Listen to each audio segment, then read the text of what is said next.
This is the One Piece Podcast, episode 808 for the week of Monday, March 4th, 2024. My name is Zach. My name is Ed. My name is Steve. And my name is Alex. And on today's show, we have a very special guest translator for One Piece in Weekly Shonen Jump Manga Plus. We have Stephen Paul with us. How's it going, Stephen? Hey, so I think not everybody is ready to listen to this podcast yet, so we're going to give you 1 hour to prepare. Good. For the podcast to begin. Can we get a coffee ready before that? That's all. Sure. Yeah. We should. You know what? That actually does describe our show pretty well. Hour to get everything ready. Also on today's show, we have transcreation specialist at the Pokémon Company, YouTuber Giusil is with us. How's it going, Giusil? Hello, or well, thank you. I'm happy to be here. And last but not least, I feel like it's been a while, but we have actor, voice actor, YouTube personality, SungWon Cho is with us. How's it going, SungWon? It's going good. Good to be back. Yeah, good to have you back. Thank you. I'll give my praise now on air. Sure, as I promised to do. Right. I have to. I was forced to. Yeah.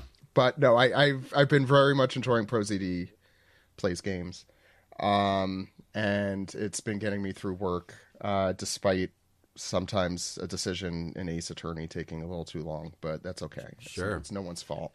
Yeah, I've never played it, so I don't know. This has been my first thing through it.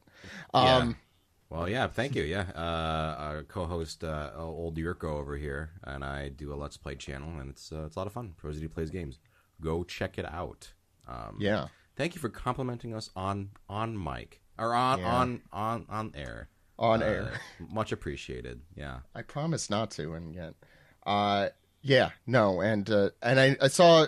I also want to say, as someone who does not enjoy the algorithms, that I do also appreciate your recent, I don't know I don't want to call it an ultimatum, but your recent decision. Yeah. An ultimatum, and then I later did a call out about a different thing. I've been driving him in a tizzy over there at YouTube. Like, good. Yeah. So it's been quite an adventure over in YouTube lands. Yeah, it's always good for me, and I think for just creatives out there, to remind themselves that what you're doing, you should do things the way you want to do it. And sure.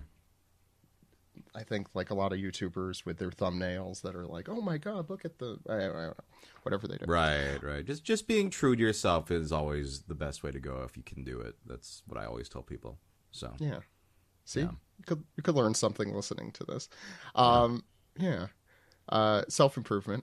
So before we get into the chapter today, I'd be remiss if we didn't talk about the volume 108 promo video.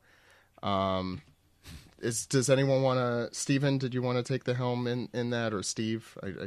One of the Steves I think was interesting. I mean, I really don't know anything about this this artist. I feel like they must have done a bunch of like stamp work and stuff like that.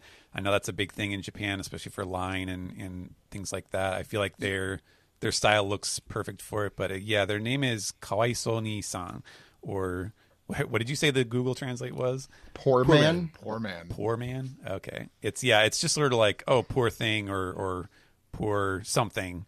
It doesn't actually say what, and then there's a exclamation point emoji. But the Google Translate, and you can tell me if this is wrong, says it's a collaboration with Odachi's favorite creator. Or one of his favorite creators. I was going to say it's probably more likely. Yeah. I do love the bad recorder playing of We Are. Yes, Yeah, that's very. It sets the mood for the shitpost style. You could say that it's a poor man's We Are. No, Indeed. it's a rich man's We Are. Come on, that's What's everyone's favorite part of the video? I think mine was Zoro's arm getting cut off. Oh my God, that was really hilarious. Yeah. Frankie I'm Frankie answering the security question if he's a robot or not is great. But we made that first. Kuma reaching for the donut, and then the donut like teleporting out of there, and he's like really sad about it. Oh, I did not see that one. That's a really good one. this. That and I thought And the doctor, Go ahead. and the doctor fucking up Nami's tattoo, I thought was really funny. Yes. Even the Marco like pinching his eyes like during that scene, and then his eyes disappear, is a good touch. I thought you would have loved the ice cream. Sorry, my pants ate up all your ice cream, Alex.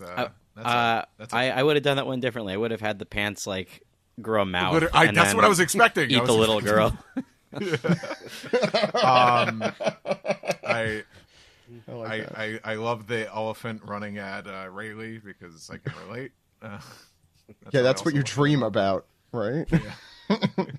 I do like. I don't understand the significance of like the pizza party with like Vegapunk like walking from like one side of the screen to the I other. love the shit out of it. I don't get it, but it's great. And then like the final frame of everyone just like dancing is. Well, I think it's the one thing that happens in that volume that is shown in this little thing. Yeah, in the flashback. Yeah. Well, the Kizaru going. Sorry, the recorder started playing when I pressed it. Kizaru flying into the water happened in the volume, and then the elephant tuna fish from the filler or whatever that was. I guess it was canon. The fish was canon. Fish was canon. I heard Steve yelling at me before I finished the sentence. He's a very audible man in that way. Yeah. As they say. Yeah. I like any other Jinbei giving his effing blood, and then they're just like laughing at him because he got super skinny. Oh, I didn't realize that was what was happening there. It's Jinbei squished between a building. Yeah, as one is. I didn't even realize the very beginning is just Luffy tripping during We Are. It's all excellent. Whitebeard turning around and poking Marco in the eye with his mustache is very funny. Like, have we gone through every scene yet? Because I think well, Frankie's plumber's crack at the beginning too. So your favorite thing was the entire thing. Okay, got it. Yeah. So we just recorded our commentary track. It's a 1 minute video. We've talked about it for however long we've been Usopp and Kaku pulling their noses through the collar of the shirt. That was good. Yeah. Yeah, your listeners don't even need to watch the video at this point. They shouldn't. They in fact, they should not. Descriptive play-by-play, yeah. That's why we're here. And I don't think there was anything else huge that happened besides that video. I'm sure I'm missing something vital. I mean, Luffy won the best protagonist at the Anime Awards or whatever. Oh, the greatest night in anime and entertainment, yeah. And One Piece got best continuing series. I don't know how important these things are. Who gets that award? It's a good One Piece. Luffy himself gets them. Yeah. They put it on top of a poster for One Piece. They put it in a bottle and they ship it out to sea. Oda gets a package and he's just like, anime What do I do with this? Yeah. I'll just put it up in the corner with all these other boxes. Yeah, next to the Terminator. Mail. I appreciate it. Yeah. Next to the shark toilet. He puts it on the shark toilet. No, he puts it in front of the shark toilet so he can put his feet up while he's taking a dump. Cool. No, and that's not even the biggest. The big story coming out of that award show was just Megan Thee Stallion dressing up as Bruno Bucciarati from JoJo's. So I forgot that One Piece thing happened. She missed the very obvious Megan D. Stallion. That's true. I don't know if she's a One Piece fan. That's the thing. She got I her thought on. she had mentioned. You got to run these days. Yeah. It could happen. Yeah. I guess. I think that was it. Oh, the other thing was that slightly less big news than the Anime Awards, unless you live in Germany, is that there is now a German simulpub for One Piece. How many languages are we even up to at this point on Manga Plus? I think we're getting there. And I know it's not AI translated. It's the same translator doing the volumes there, who is, I'm going to mispronounce this. Is that one of those? Yeah, I was going to say, is that one where it's the same guy who's been doing it the whole time? Ante Bakel. That's what I'm going to say it's pronounced. Have some of the others been AI translated? No, but I know Crunchyroll had recently done something with subtitles. Yeah, there's a lot scary. Yeah. There's a lot of simulpub type things going on right now, and Viz, like for Shonen Jump, that's kind of their premium product. So they have the people that they like, but then a lot, as you get further out into marginal areas, you just get like agencies that come in and do stuff, and like Ranking of Kings, didn't they? Like that was its own weird thing, but yes, and sometimes you do find that there is AI done or AI assisted or something, and usually people notice because it's weird. Yuck. Yeah, that's the right answer. Okay, I think we should probably talk about chapter 1109. It's been 10 minutes, so we can go now. Yeah, that's true. Okay, get your coffees and I thought you let's said do an this. hour. That's a perfect place. All right, to let's cut keep that going. segment. Yeah, Come on, you want to describe more of your favorite moments from that video? We can.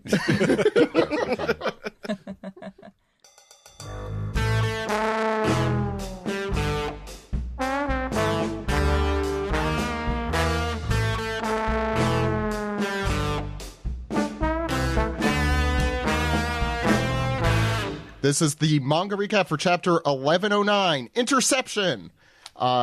This chapter and all chapters as they come. That's the closest I'm going to get to a football reference on this show forever.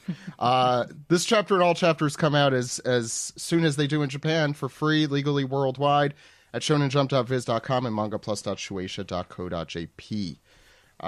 Ed, the thing that confused me most in this chapter happens on this page. So maybe you could walk us through it. Sure. Well, this is the sunken Onigashima under the water outside of Wano, and it's the beginning of limited cover series number 26. So, you have some speculation on who this could possibly be. That sunk it? Or that the story would be about? Yeah. Well, I mean, I guess how did it get underwater in the first place? I did research for Why this. don't we take Onigashima and push it somewhere else? and that's like the old Onigashima, right? That's like the. They never got around to the seeing. new Onigashima project. So. Yeah. Yeah. No, I mean like this is like the sunken Onigashima was like the Edo version. No, this is the Onigashima we fought on. Yeah, The No, city. I'm sorry. I meant the city, not. yeah, the city is Wano. the old. Yeah. Right. I would hope so. Wano is what I meant. Presumably the same place we saw when what's his name took Robin and Law down. Yeah. Sukiyaki? Yeah. So this is what flooded when they changed Wano to sort of be closed off. Mm-hmm. I believe Sukiyaki's actual name is the Kokeshi doll weirdo. Yeah, what of did we course. call him? Yeah. Anyway. Yeah, Alex, what were you going to say? I was gonna say that maybe it didn't sink. Maybe somebody's carrying it.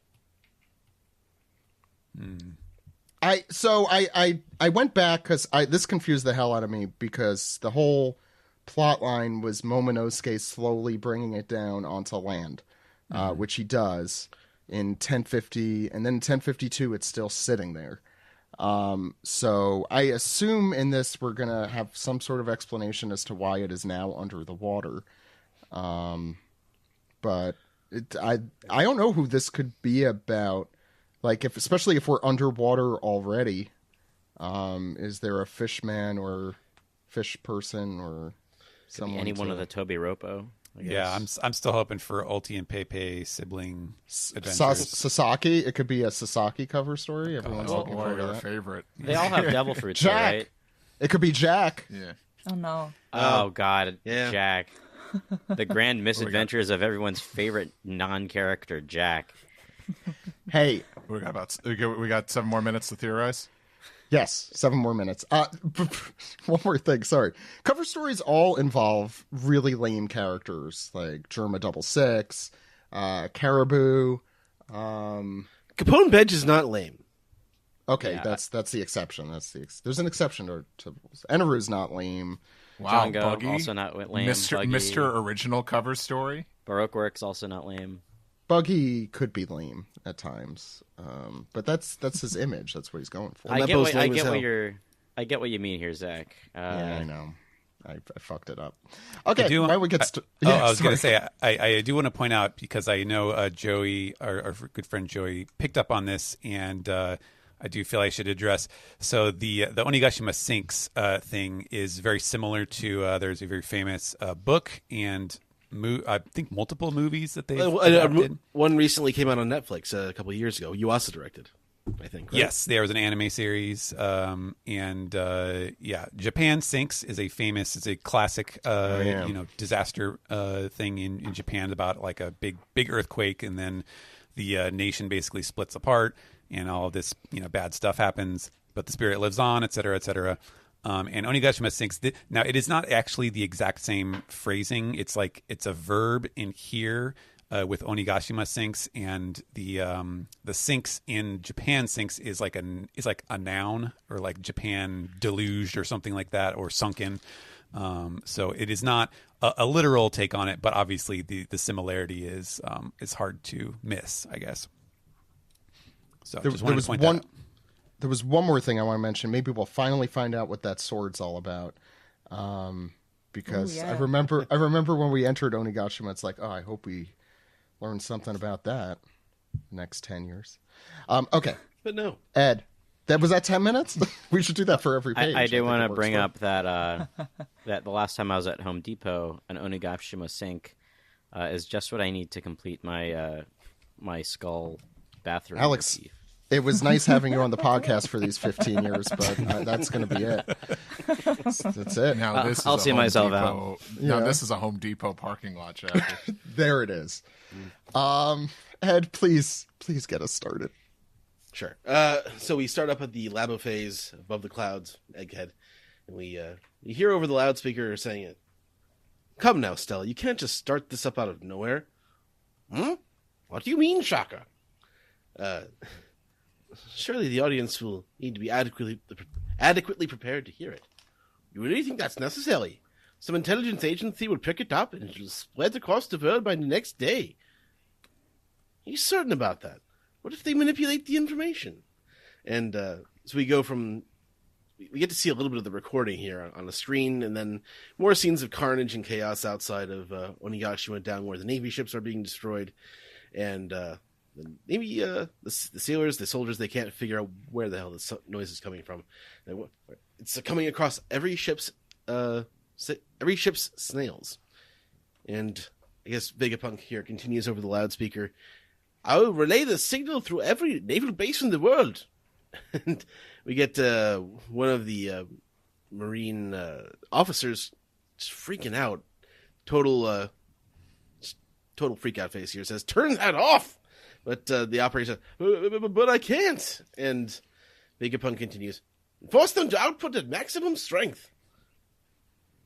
The transponder snails can receive audio signals, but the visual transponder snails will take time in order to be set up for viewing. Even Luffy seems to be confused by this as he continues I love that panel. So much. Yeah, he's concerned even in his giant form, while he's got the iron claw on Saturn still. And It looks like he's petting him.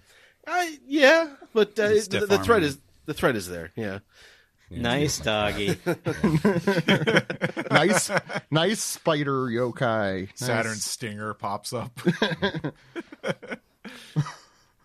So Vegapunk's gonna give them an interval of 1 hour, and Saturn, who didn't really say anything last chapter, has decided to have an internal monologue again. He's thinking, "What are you going to tell the world, Vegapunk?" And back to the Straw Hats. Nami's saying, "That's Vegapunk, right?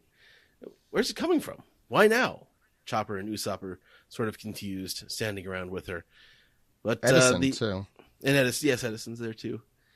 And we hear more over the loudspeaker saying, 1 hour? That seems long. So long, in fact. So you guys headcanoning Vegapunk with this accent? I like it. I'm just asking for consistency. I can. Yeah. We're trying to do was Very a little Einstein. Albert Einstein. Einsteining. Yeah. I was going to ask Ed, should all the satellites also have German accents now? Is the question.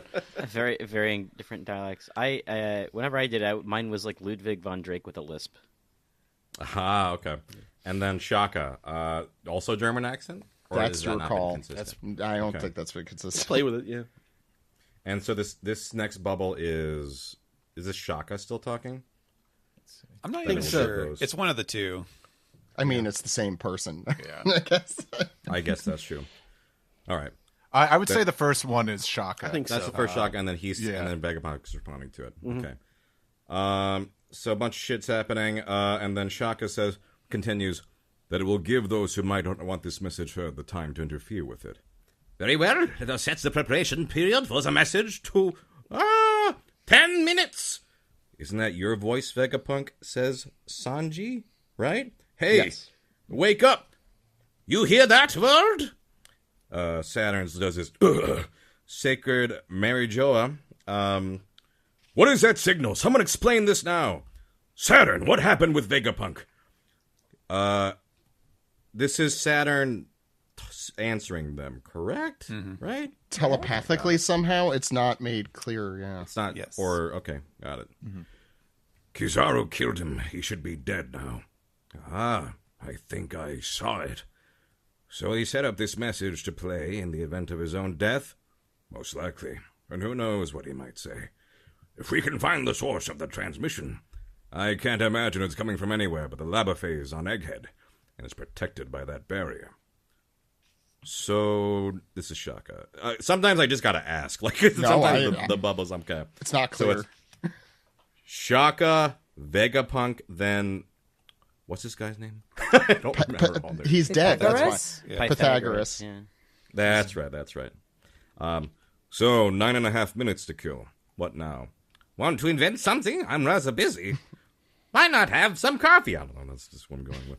Dressrosa New World. Did you hear that? This is wild. The legendary Dr. Vegapunk is sending a message to the entire world. Bring out the visual transponder snail. Set up the big screen. Hurry, we've only got 10 minutes. And let's go around the world here, yeah. Because, of course, we're at Dressrosa, so naturally... We're never going We to gotta leave. go to the we'll be here for a couple years. No, we're gonna see like the characters we associate most with this that aren't villains. Flapper? It's a shame that Cub here. It's Cub, right? That's I think Cub, that's yeah, Cub. in the Kabu? back. Cub and Leo. Yeah. Who's Yeah. the big It's a shame guy in the back? That's Tank Tank- LaPont. Yes. Yeah. Oh, I'm sorry. It's a shame Cub is not talking because I would do my Clyde Frog voice, but it's Leo here's saying, "Is that the Professor Luffy Land took hostage? What's going on over there?" And this is Rebecca. Like Rebecca almost looks like she's like, thought this was Nami. coming over Okay. to like say like, "Hey, I'm in the middle of something right now." But it's like, but she says, "Oh, Leo, did you really believe that horrible? Did you really believe that horrible article about Lucy?" And we see the broadcast over there, and it says, "This is probably Pythagoras in calculating the likelihood of signal jamming." And this Rebecca is, has a Kiro's- sword. I just want to say. I was going to get to that. Sorry. I'm going to shut up now. I was going to say, and we see Kiros here saying that the picture's up. Is that Vegapunk? And yes, we see a hilt of his sword, but we also see Rebecca holding onto a hilt of a sword, and with a Band-Aid on their arm. That means she got hurt while training. But yeah, clearly Rebecca not quite going about that life without fighting that Kiros was talking about at the end of that arc. But then we go to Windmill Village in East Blue, Zach's favorite. We're bound to see Zach, one of Zach's glup shittos right here. But we're outside Party's bar, and the villagers are prowling on. And they say, "What's this? I thought the news was about Luffy getting up to trouble again." And someone says, "A visual transponder snail. I told you our village needed one, Mayor." And we have Whoop Slap here saying, "And who's going to pay for it? Their food isn't free, you know. You'll get by on sound alone, and you'll like it." Aww. There's just, my like, Pseudo. What's the old device that, just like with the big horn for the sound? A Like the phonogram? phonograph? Yeah. Phonograph. Yeah. Sorry. That's what I mentioned I'm listening to. And that little boy that nobody liked. Oh, God. And we go to Water 7, Grand Line, Big Pop, big fan favorite here. And I do like this. I like that. I'm going to talk about this about some realism in this chapter, but realism is there's a thing called time zones, so Yeah, it's I'm not the same shocked about time that. Yeah. throughout the Yes, world here. I So love it. I like this attention to detail that this is like dawn, and we're hearing, "Wake up, people! Huge news!" And we see Iceberg. We haven't seen in like who I don't think we've seen within the pages of the manga in so long, not counting cover stories and all that. And he says, "Oh my, set up the video at once, Alice." And this is Iceberg secretary Alice, who was probably named in supplementary material, right, Stephen? No. In fact, I was going to point this out too. There's no way you would know this just from looking at it, but this is it's actually the Italian form of Alice, so it's Alice. Oh. Yeah. Alice. Is that Alice. Yes. Giusil, that's the main reason we have you here today. Okay, yes. You're welcome. So this is Alice with Tyrannosaurus on top. Maybe Tyrannosaurus is running the show, doing a Ratatouille. Oh my God. I love she that. says, Oh, if "Yes, sir." Tyrannosaurus is the real secretary, that'd be... "Yes, sir. It's like I'll have it shown in the room next door. I've also set up screens in each shipbuilding dock. Although it's the middle of the night. I'm sorry, it's not dawn. Although it's in the middle of the night, given the apparent importance of this event, I've already delegated contact of all residents so that they can be ready to view the video within 10 minutes. Anything else?" Gotta like that. Sense of community in Water 7, where everyone's just like, "Okay, well, I'll wake up at the same time." Very we go thorough to new assistant for Iceberg. Sorry, go ahead. And then we go to the World Economic Journal HQ, another big pop. Everyone loves Big News Morgans and wants to know more about this new holy trinity of Big News Morgans, Vivi and Wapple here. And I don't know the name of this little ship here. All I know is it just flies ass over tea kettle. And we hear, "Hey, what's this signal about? It's an independent source being replayed by the Navy." And Vivi says, "Does it say where Luffy's crew is going?" And Morgan says, "Look at the clock behind them, fool. That's not the current time on Egghead. This is a recording that was made in the past." And I think this is still Morgan saying, like, "There's currently a buster call happening over there. So the place is burning to the ground as we speak, I'm sure." Mm-hmm. And I feel like then we go to... Go ahead, Steve. I feel like they missed the opportunity to put like the line of clocks on the wall, like any true, news center. Yeah. That's true. There are just two little details here that I'm sure we're not going to get back to. First, I love Wapple's face. He should always look like that. Really showing his age of 31. I was going to say, he is the oldest looking 31-year-old. I don't like 31. Yeah, I know. Yeah. Yes. He was, Jesus to be fair, he Christ. was 29 pre-time skip. He's what like 31-year-olds used to look like 40 years ago. Yeah, like George Costanza is technically like 30. Yeah. Don't tell me that. Don't tell me that either. I hate the fact that I realize I'm becoming older than many of the characters I've grown up with, like watching and stuff. And I'm not just talking about like the teenage characters. I'm talking about the adult characters. I think we brought this up before, but like Stu and Dee Dee on Rugrats are like in their early 30s. How old was Edgeworth again? Older than Wapole. I might as well crumble into bones right now. Like we all You look good. You look good. Oh, thank you. Thank you. Yeah. You look younger than Wapple. I used to always tell my grandfather so much. my grandfather in his 90s. I used to say, "You look way better than Larry King. Like, don't worry about it." And that's kind of the Wapple of because he was like 70 something. Sorry. The other thing I want to mention, I forget her name. The one who's fawning over Vivi that gave the outfit to Newsy. Girl.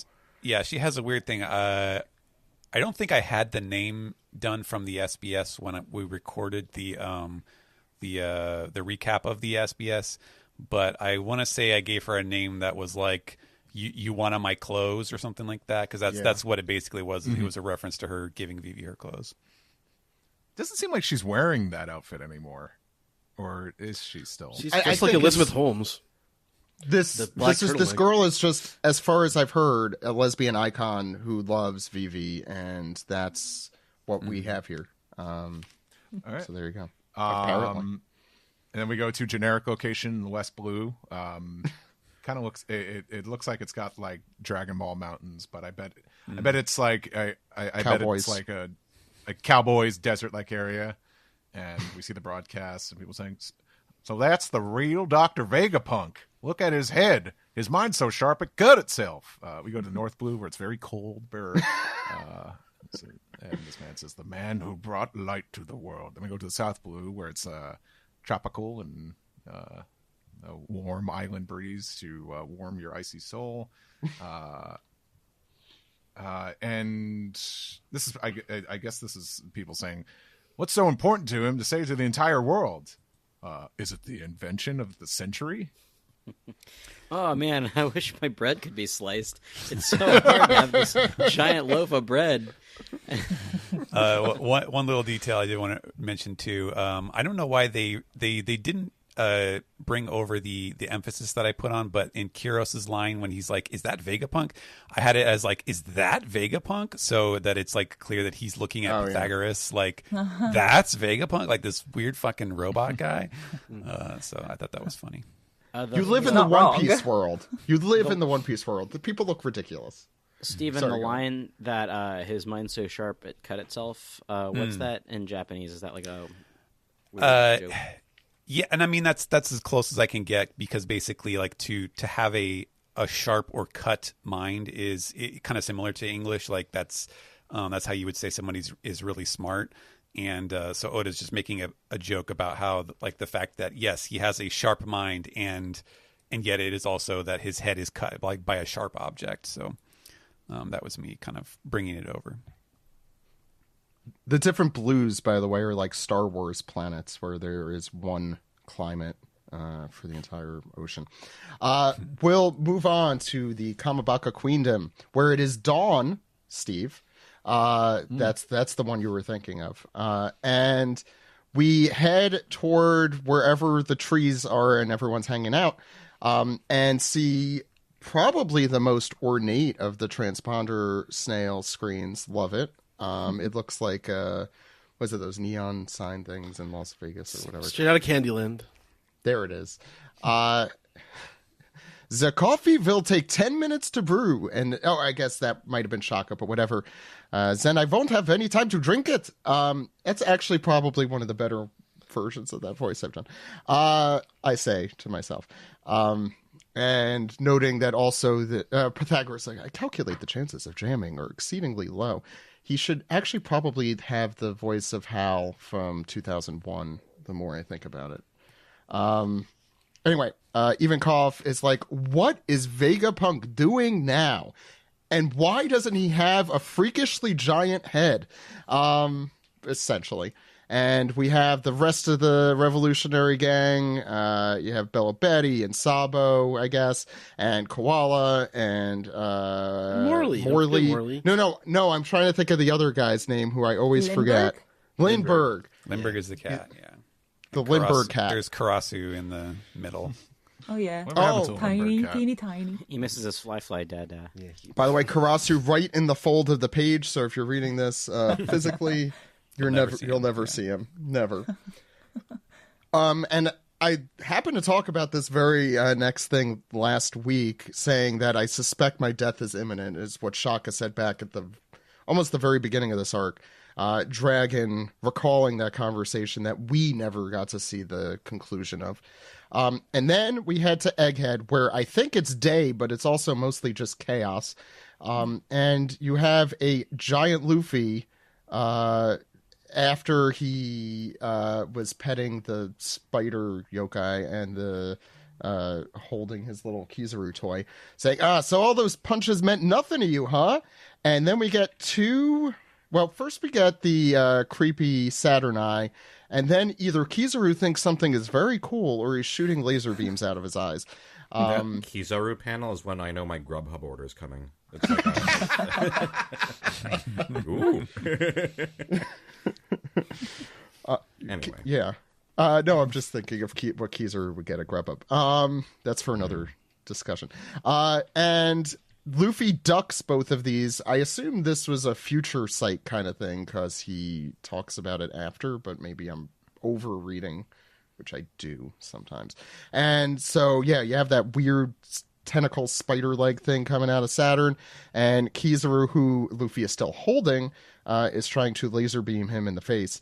And Luffy explains that from now until the moment all of my friends get away, and he grabs both of them. Well, I guess he gets ready to propel both of them, as he says, "I'm keeping you guys right here." And we got a gum what, Giusil? It is a Gum Dawn symbol where he just slaps them together with his giant hands.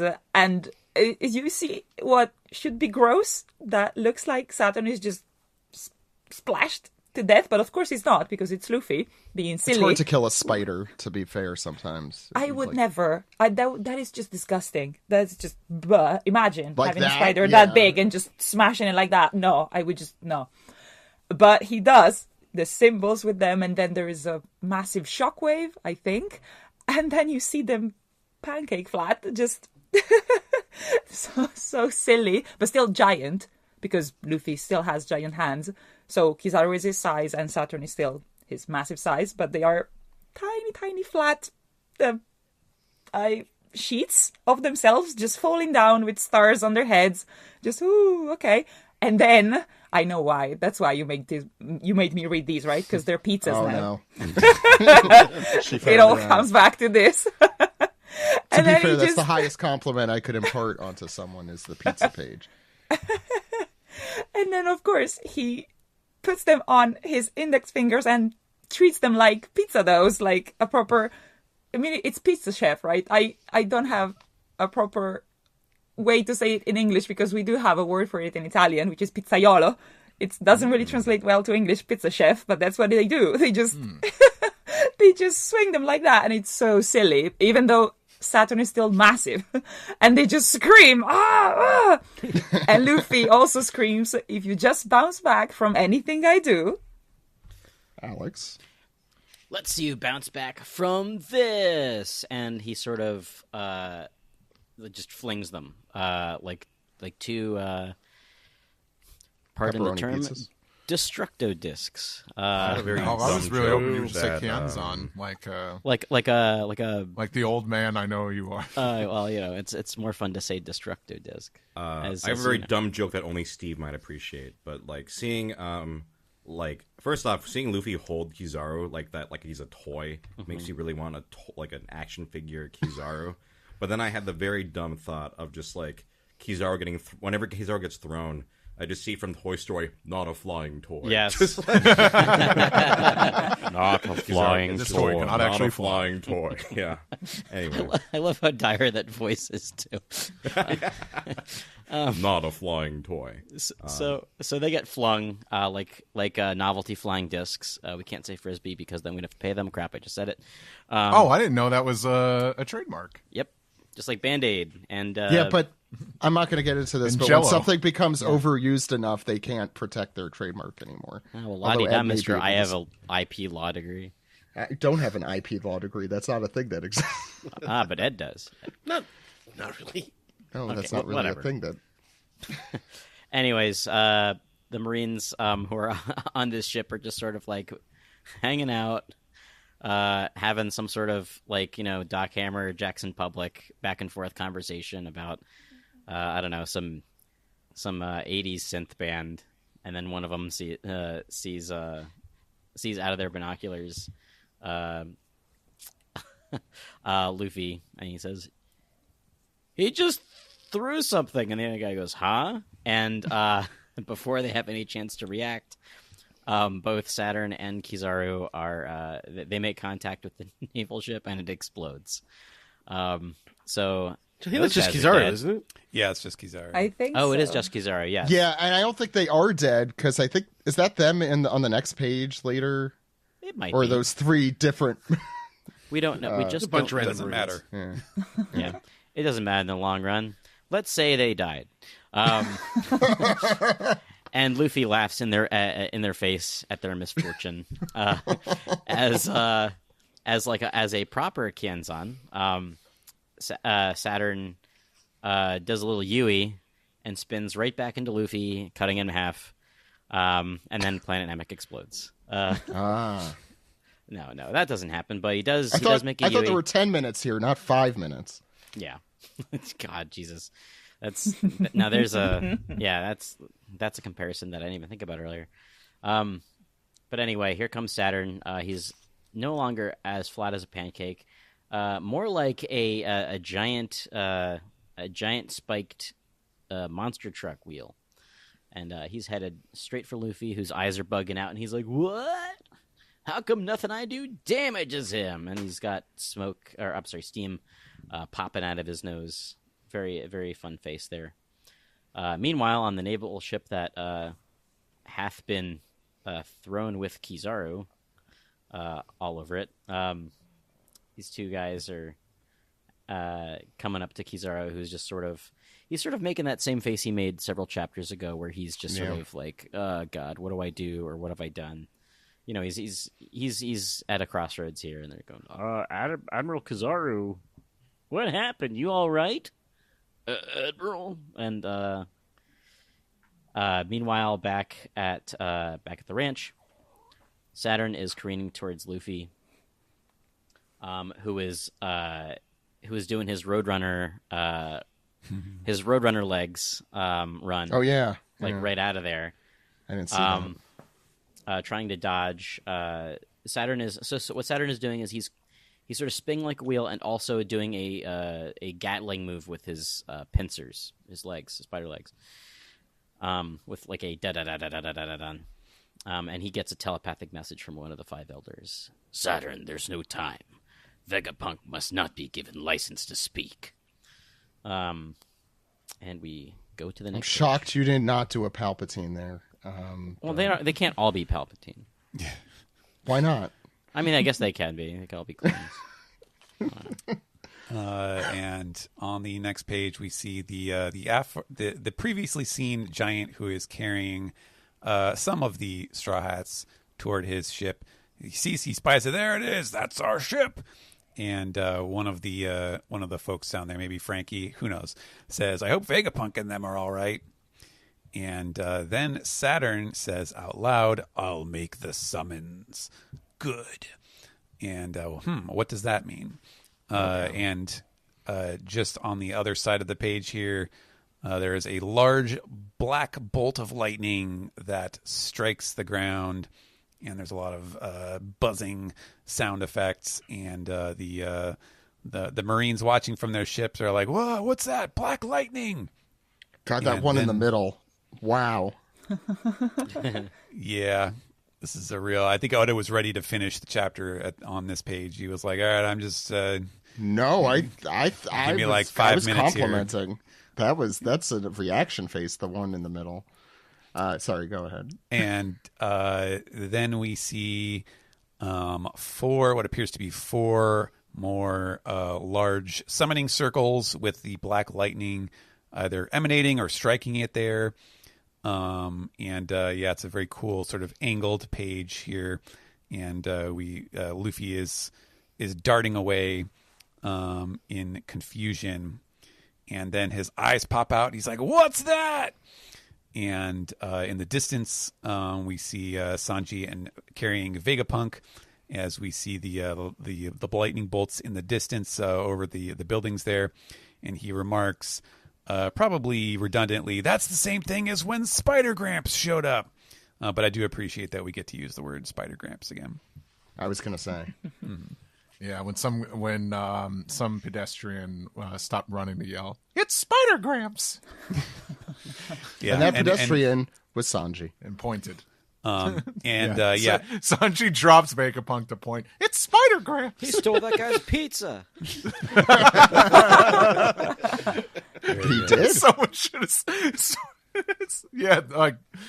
One of Luffy's pizzas. Yeah, he had 2 pizzas. He was that guy's pizza.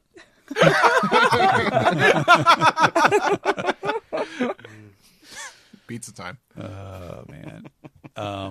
Also, just in case, I feel like it is pretty obvious based on the context of the chapter, but the little editors like hype note in the corner that we always remove, they do say like "the stars gather" or "the stars align" or something like that. Just to make it obvious that yes, he is summoning the other elders here. Ooh. Yeah. This page I could talk about for a while, but go around, talk about the chapter. The next week we're off, right, Steven? Mm-hmm. So we're gonna have to ponder this for 2 more weeks. But SungWon, what were your thoughts? Oh, Steve. Just commenting on the break thing, like, because I think like years ago, I think it used to say if there was a break in these chapters, but I think maybe Viz just wants like consistency of someone's just reading through this like in like batches. So sometimes it's hard to know when there's a break unless Steven tells us. Yeah, it could be.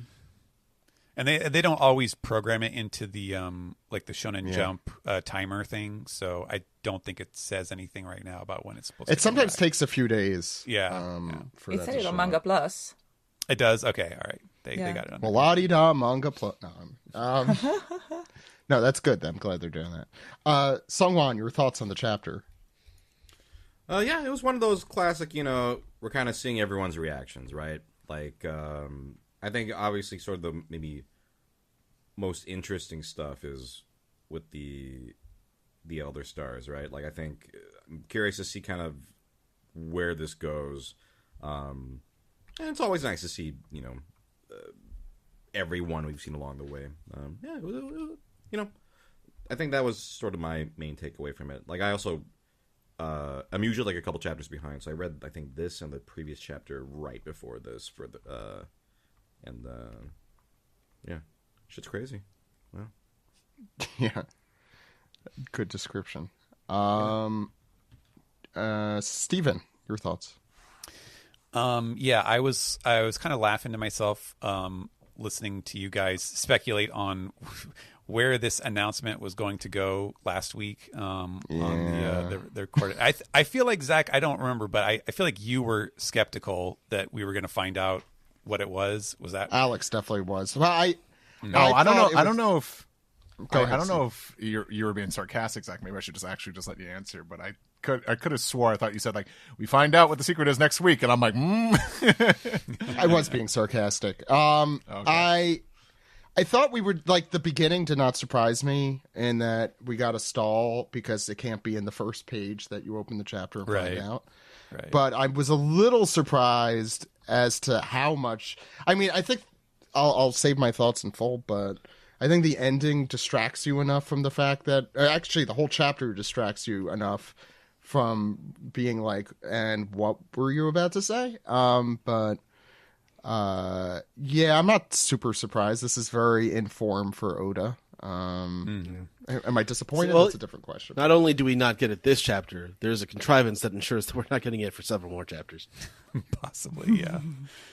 I was like almost in like maniacal laughter when I saw it because it is such a troll move from Oda. It is so in character, as you said, and I do think it is really funny too that like just the disconnect because we don't know when he made this recording, but like the idea that you're just seeing them just kind of mill around and do nothing, sort of like us before we actually start recording, like making there's coffee, doing gags. Like, oh, you want to invent something? Yeah, I don't know, maybe. In the 10 minutes. Want to make 10 references to a thing, and then maybe we'll start. Yeah. I think what this really needs is we need to get Gats in this video to help. Oh God! Do the countdown until enough Dressrosa. Yeah, it's like everybody's waiting for the Nintendo Direct or something. And yeah, it's it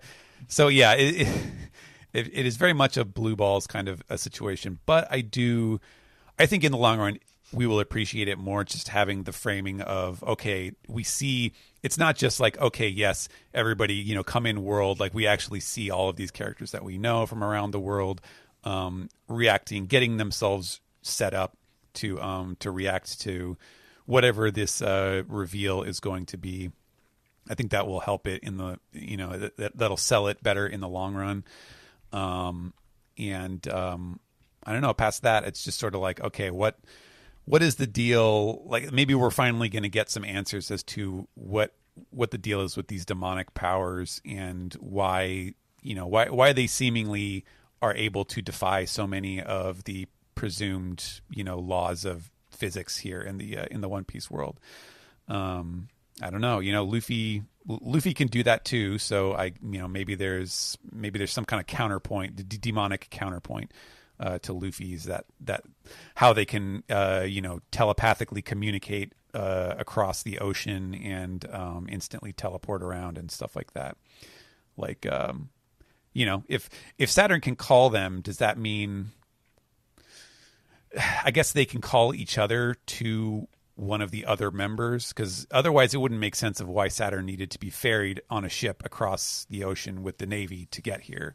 If they could just teleport whenever they wanted. So there's some kind of there's some kind of like attracting factor that they can pull each other to one another. But I don't know. It's still very mysterious. But if I could stall. Oh, sorry, Steven. No, you go ahead. Were you going to stall for time? I'm going to make a bad bit, but sorry. Just as soon as Steven said Nintendo Direct, I was thinking we got to get the English Nintendo guy to join Vegapunk, and Vegapunk on an exciting announcement that will shake the world. That's pretty good. And the demo is available after this Direct. Also, Mother 3. Just kidding. But now that I got your attention, please pay attention to this broadcast. To be fair, that's how you do it. That's how you hook people in. Is talking about.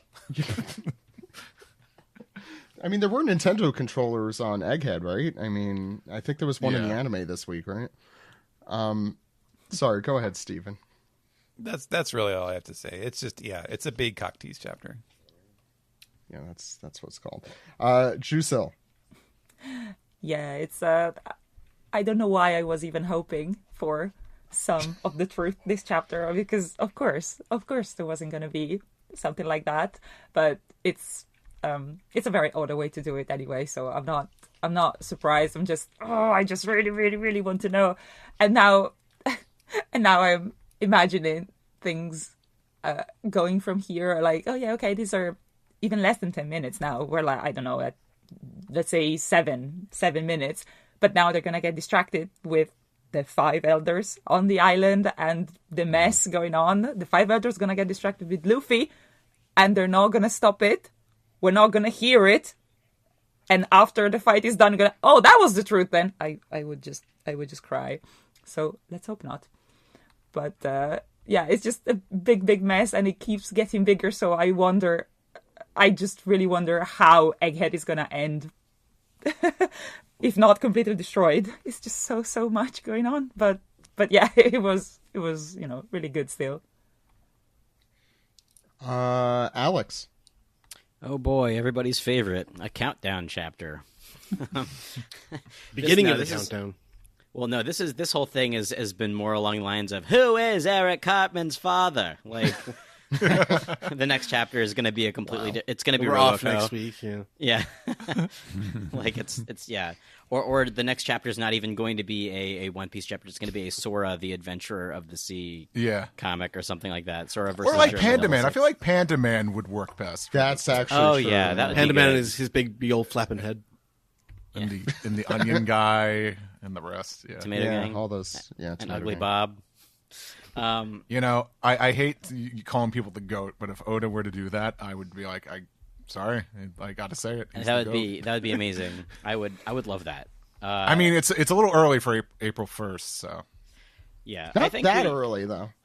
So we talked about this last week too, but there's 2 more chapters until 1111. Which I was assuming was going to be a Zoro-specific chapter based on, the fact that it's a Zorome, which is his namesake. But it could just be that could be this earth-shattering news.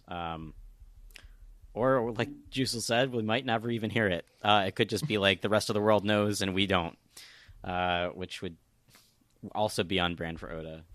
That said, for a weird countdown chapter, I liked it. I like seeing our old friends. And I liked seeing Saturn get flat as a pancake. That's a really great panel with him and Kizaru just sort of flapping in the wind. Some great art by Oda here. But it was basically, it was a short one. Looking forward to seeing, hopefully, the fruit powers of the other 4 elders. We've been speculating on it for almost a year now, so I think this should Has be it really been? almost. I think, right? Since we saw their big silhouette. That Sabo chapter? Was that a Yeah. year ago? Really, I don't a wanna year? know. Has I been got that it. long? I could check, but that's not super important. Alex, you say right this now. was a short chapter, but this was 16 pages. Oh, never mind. I guess it just felt kind of short. 15. Well, say including the cover page, but yeah, it's Yeah. all that. He had like 2-3 pages of just flashing decks of the people who are watching the show. And it was mostly a facial close-ups. Yeah. Where like not a whole lot of assistant work except for that really gorgeous last page with the black lightning, Yeah. which made me think of Black Thunder, which made me hungry. Yeah, no, I was wondering if someone was going to make that joke. I didn't want to interrupt the last page, but anyway, that's it for me. I also say the cover page was probably all assistants, since there's except maybe that fish in the front, which looks hastily drawn. Steve. Speaking of that cover page, I'm excited. We're getting another one. I'm curious where that's going to go. But as for this chapter, yeah, I don't know whether I should be annoyed or not by a countdown. It didn't really bother me too much at the time of writing. It was kind of just like, of course we're going to drag this out. I don't know, because I feel like Oda is just really trying to get through the rest of his story here. So this was not surprising me, but I kind of, at least it took advantage of it, because it was the fact that we kind of like went to different islands that we've been to and like checking in on familiar characters, I think kind of shows the scope of, okay, this is going to be like a big deal. Yeah. This announcement, like if we're kind of setting up like, hey, the world is truly watching. Here's people that are watching. I think it can only just like, it only aids to hyping this up a little bit more. I just realized that on the first spread of pages, one of the monitors, the monitor in front of the one that has Vegapunk and Shock on it, looks like a Nintendo Wii. Just saying. We want to bring up the Nintendo thing. I'm not really bugged by it. It's a real, like, it is a real tease that this is a break chapter. I'm not necessarily counting on it being answered, in the following chapter, but I don't know. I think what we got though, besides all that, is I always enjoy going around the world and seeing these characters again. And I think the Luffy fight with Kizaru and Saturn was great. Like, we had some really fun action panels. Like, just Gear 5 continues to be such like a great transformation, because Oda gets to do some fun things. So I'm not annoyed by it. It's just like, yeah, this was like a fine chapter. I'm sure like, it's like whatever he's got cooking, just needs time to get warmed up, and I'm sure it's going to be huge when it is revealed. And that's it for me. Ed. I mean, yeah, this is like you were saying, it's kind of a chapter of getting things into place and putting another roadblock in between getting information about presumably about the kingdom, or about the void century or something like that. But now we have to wait 10 manga minutes, and we're setting up how big of a deal this is going to be, seeing all the other places that we've been to previously. But yeah, I mean, I don't have that much to say about this chapter. I enjoyed Kizaru in particular, and I was starting to get a little bit annoyed just because of the thought of another countdown and then a break, and then also it might not even be in the chapter where we come back, but the escalation of having the 5 elders sort of teleport down and do this big splashy panel where we do sort of an epic, widescreen sort of treatment here. One Piece is raising the sort of the bar for how epic this is going to be, and how big it's going to get by putting all the elders there at once. It's we get to see something we've never seen before, even in One Piece. So 5 giant demon gods fighting Joy Boy, Giant Luffy. Does Giant Luffy get his hat? We'll see. But yeah, I love to see Luffy manhandling Kizaru and Saturn in this chapter. Saturn's finally come down from where he was last chapter, and he's finally he's communicating again, and when the five elders team up, it might go bad pretty quickly, and it's a very stark image in the last page, and we're going big here. Anything else said? No. I feel like I'm completely on a different page from everyone else. I really enjoyed this chapter, and I thought it had a lot of meat to it. I mean, obviously, I think if what everyone said is also correct, but the way I'm trying to think of it is, if we didn't have that big cliffhanger last week, how would this chapter feel? And particularly the stuff with the five elders at the end, or the four remaining elders, is just insanely consequential. Well, it's a really typical Oda thing to do, of promise you one thing and then give you something else that might even be better, but you weren't thinking of it. It's not what you were expecting, but it could be even better than. I mean, the original message from last week is kind of that, because we didn't know about that happening. So about the message, I did the one thing I want to, not an I told you so, but I mentioned last week a little bit, is that on the third panel on the first page of the chapter, you do get the flatlining. Yeah. So last week there was actually a little heartbeat and then a flatline, and the fact that there's an actual bubble making that noise is interesting. Also, how does Sanji not realize he's holding a dead guy versus a living guy? I mean, I feel like the breathing or the heart or the pulse or like something should be a dead giveaway there. It's a cook, not whatever. a doctor. That's true. Thank you, McCoy. The stuff with I love Gear 5 Luffy. I think Steve put it very well. I have not gotten sick of his antics yet. I love the cartoonishness. And I think it definitely the thought crossed my mind, like, oh, we're delaying this for coffee or whatever. The gags were really funny. I think Alex or Steven mentioned it. Just the fact that they're puttering around doing nothing and waiting for something to boot up, basically, I guess, is very funny and not something I feel like we've seen in the series, like that kind of comic relief in this kind of serious moment. I mean, we often see that, but not like quite like this. So I really enjoyed that. The thing I'm wondering too, he does one take. He doesn't edit it afterwards. He just records it and then he uploads it, and when I die, here we go. He needed a seventh Vegapunk that was an editor, and that's where he failed. One of the things I'm wondering with the Decks of the World thing, we'll call it, seeing all these, why these specific places?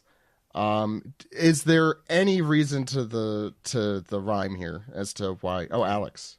I mean, I thought about this earlier. Maybe like half of next chapter is going to be other places that we've seen that are like, oh, hey, it's only 5 minutes until Vegapunk's thing. I wonder what he's going to say, because we haven't seen Alabasta. We haven't seen Fishman Island.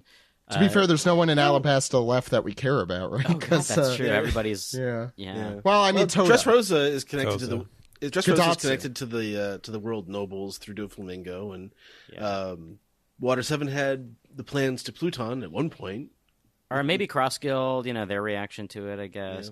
Yeah. The other thing, I guess, I was scrolling through Twitter, and Greg posted his brief thoughts on the chapter, and I'm sure he'll get into this in our next SGS episode, but regarding Water 7, he says, expect that island to be moving soon. And I forgot that. I was looking for that this chapter. It seemed it was on floating, but it did not seem to be. Well, they haven't indicated as such, but it might be, like a giant transformer or something, and they're able to get it moving. I mean, Whoop Slap, as we mentioned, always great. I love that he's the cranky old man. Actually, can I say a few things about Whoop Slap? I love that. Okay. I just love that. Normally, we just sort of get weird reaction shots from him, but this is the first time we've seen him just actively be old man yells at Cloud. Yes. Color TV. I love it. Who's going to pay for it? It's almost like people who are that old shouldn't be running the show. That doesn't sound like something that is related to things. Sorry, It sounds like the citizens of a windmill village got to get a whoop slap a TikTok. that's the problem. Yeah. One thing, sorry, not to prolong the segment a bit. One thing I forgot that I mentioned at the start of this recap I want to bring up. And I'm like, this is like the one time when Oda is being realistic, and he's like, okay, well, if they made like an announcement across the world, like they should really give them people some time to get ready to watch it, and I thought, I'm like, the one time you want to be realistic, Oda, but it's human in a way though. That's the thing. That's why I don't hate this. I wouldn't say this is so contrived. I'm like, I don't know. This feels very human. People we should give some people time to get ready. It's like when there's like a work Zoom meeting. It's like, all right, give it a few minutes, let some people come in before we start. It's pre-recorded. Just make a short video and just repeat it. Maybe None of this Vegapunk rigmarole forgot to is press the necessary. mute button, and that was his issue with the whole coffee talk. Well, at least he took the lens cap off this time. That's the kiss of death. That's Ada-chan. The cat is going to jump up on the desk. Aw. Little Joshu. And there was a cat. I forgot because I watched last week's anime episode, and there was He was I jumping forgot around about the there. cat. Yeah. Wasn't it named Josh? It was or named Josh. something? Joshu. Yeah. Yeah, Josh. Yeah. That's just a funny name for a cat. The last thing, I mean, I think the Elbaf thing is in the background. It's interesting to see, okay, we're getting to that ship and things are moving in that direction. The five elders thing is, I actually said out loud, oh shit, which I don't usually do while reading things. One Piece included. And this feels like now the stakes are exceptionally monumental, and it really makes me appreciate that whole, what is it, volume 107, the one where we were all over the world for 10 chapters. Mm-hmm. It makes me appreciate that departure more because there was a reason for it. Why are we learning the five elders' names now? Why, and I thought, it made sense with Saturn, but why the rest of them? And I think seeing them here is both unexpected, but also set up very well in terms of storytelling. I don't know what's going to happen next with this. I don't know what's going to happen next with that message, whether we're going to hear it or not, and what it's going to entail. This chapter, the foreboding I remember getting when Saturn showed up with the pentagram and all that last 10 whatever that was, 1090 something or whatever. I remember that foreboding, and I still feel it here through the Black Thunder. It's, I don't know, I'm very excited to see what comes next. Don't want to wait 2 weeks, but I'm happy that I couldn't get spoiled for the what the secret of the world is by some schmuck on Twitter for another week or two, so that's nice. Any other thoughts? It feels more like the end of Whole Cake Island than the end of Wano. There's not going to be a sort of massing of one-on-one fights here. It's going to be trying to escape. We've had so many fights. This has been the second half particularly. Oh, there was one thing I want to mention. Where the hell is York? That worries me. Because if there's one person who could turn this off and who should know about it, it's York. Well, York is Vegapunk, so. Right. Yeah. Oh, and I also wanted to see who was alive in the Vegapunk. So now we know if Stella is indeed dead. We have at least Atlas and Edison going about. And who else is Lilith is somewhere, is with Brooke, hitting Brooke over the head. And who else? I think there was one more that I'm missing. But What's Pythagoras' status? Pythagoras is dead, I thought. I thought he got killed during we the have whole... we have the 3 dead Vegapunks on the screen. He's dead, Jim. Oh, that's true. Those were the 3 dead ones. Yeah. That's kind of funny. Okay. It's kind of sad I hope and they kind of enjoyed funny. that coffee. Yeah. Pythagoras, he's dead. Any other thoughts? If I can, Yeah. I I just keep thinking about this because I was so happy, quote unquote, happy that it was actually Katarina that came on the island. And now that they're all coming here, I just keep wondering, what the hell, why does she need his power for? They're all going to be here. Everybody's going to know that they're all here. So she can't fake being one of them somewhere else. What the hell? But if they're all there, the only person left is Emu, and Saturn would be like, "Oh my God, they're all dead except me, Saturn. My name is Saturn." I did post this in the Discord. Like, if Devon's power can use the powers of those that she copies, that would be absurd. Totally I was wondering. Well, I can totally see the Blackbeard pirates like making that really terrifying entrance at some point. I don't think that's the case though, because I mean, I don't know. I'm just saying. Yeah, we Shiryu haven't seen had it, right? Absalom's powers. Yeah. That would be I'm just absurd. saying if. Yeah. It would look really cool, Steve. No, just sorry. I questions. doubt it though. That's overpowered. If she could just use all of the devil fruit powers of people she touched. Well, But that actually, you reminded me of one other thing. This is never going to end this segment. Is that I think I talked last time about how these might not be devil fruit powers and that they might be something like spoiler alert for Red, but like a top musica thing where it's like this ancient. I think Greg is the one who mentioned something about this when Red came out, Stephen. Like this ancient being and something beyond devil fruits. And so if she copies that and it's not a devil fruit, you know, that could change the calculus a lot more. Yeah. I don't know. These guys scared the hell out of me. Yeah. All these old white men are very scary. That's the episode title. No. Any other thoughts on the chapter? All right. Let's move into the next segment.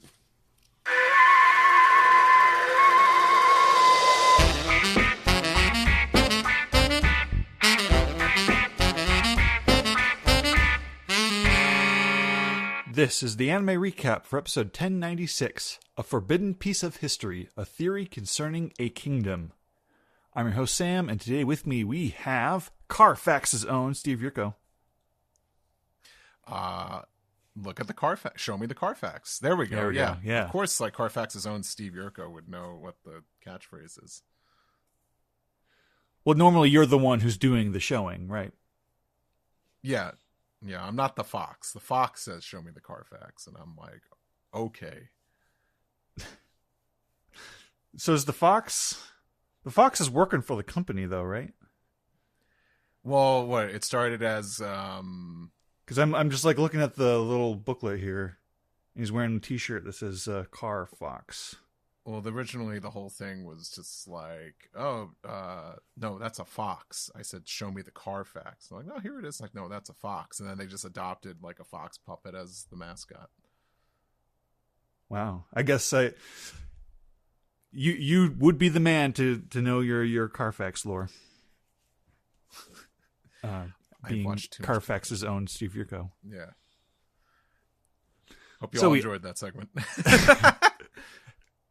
We open the episode and the crew is aghast by the news that they had just been told of Shaka suggesting that there was once a civilization from 900 years ago that had technology that rivaled that on what you see currently here on Egghead. And we're like, you know, like as everyone's kind of reacting to this intrigue, we're cutting around the island. We're getting some. Do like regular people just like live here? Like there's just like regular human civilians going shopping On and doing their Egghead? thing. Yeah, because there's just like they cut around and you just got like normal people. I'm so confused because like we often like there's a lot of researchers apparently, but I assume like they got families and stuff, so there's regular citizens, right? I don't know. I mean, there's people in this kind of montage of cutting around the island. So, there's a purple haired girl who's cute. Oh, Is the important thing. Shaka mentions that this time period also lines up with the disappearance of the ancient kingdom that Ohara got destroyed over, what they were researching and trying to uncover the Void Century and all that. Mm-hmm. And we get this neat little like pixel reenactment of like the the big ancient kingdom versus the 20 original kingdoms that would go on to form the world government. It's one of the reasons why I thought, I'm like, well, I got to be on, right? Because I got to talk about this. Yeah, there's a lot of great stuff in this episode in general. Yeah, I think, but this was such a creative way to okay, instead of just showing the character, like having these shots on characters, how can we make the visuals interesting? And this was a great choice. Yeah, just like this super colorful, cutesy technology theme of the island that we have. So Sanji and Usopp take their turns freaking out over the possibility of being killed for hearing this information at all, which Shaka is very casual about. He's like, yep, if somebody who knows about this would probably get killed, and this is enough for Usopp to be like start banging his head against the ground. His boots are still glued to the floor, so he has to swing back all the way to hit his head on the ground, even though they're all like super hardcore wanted pirates by this point.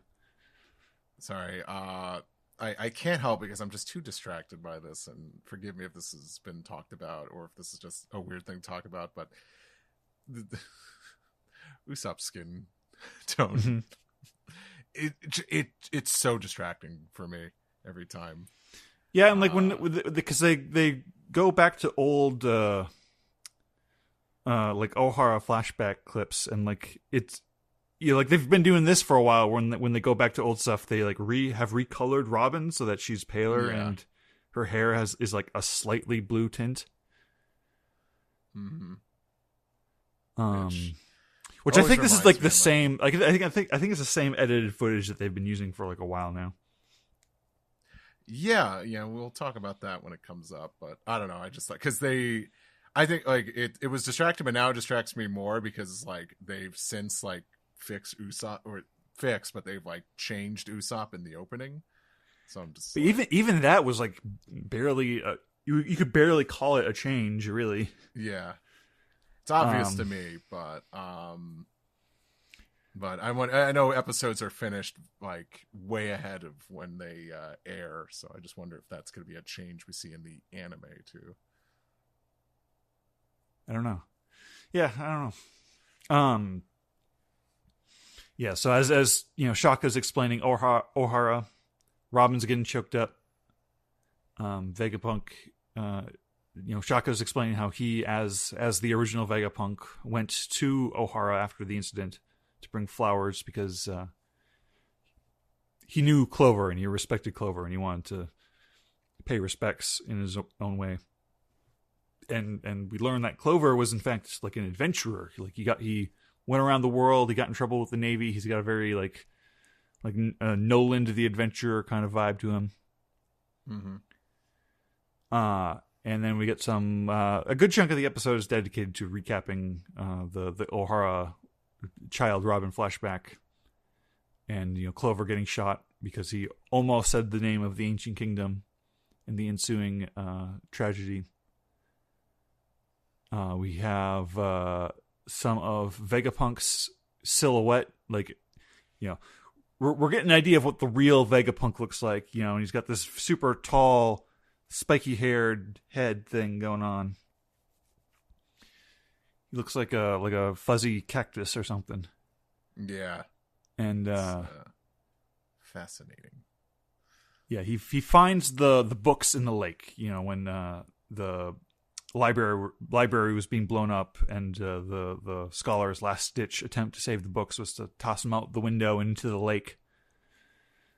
And there's like so many books that they rise higher than the water level.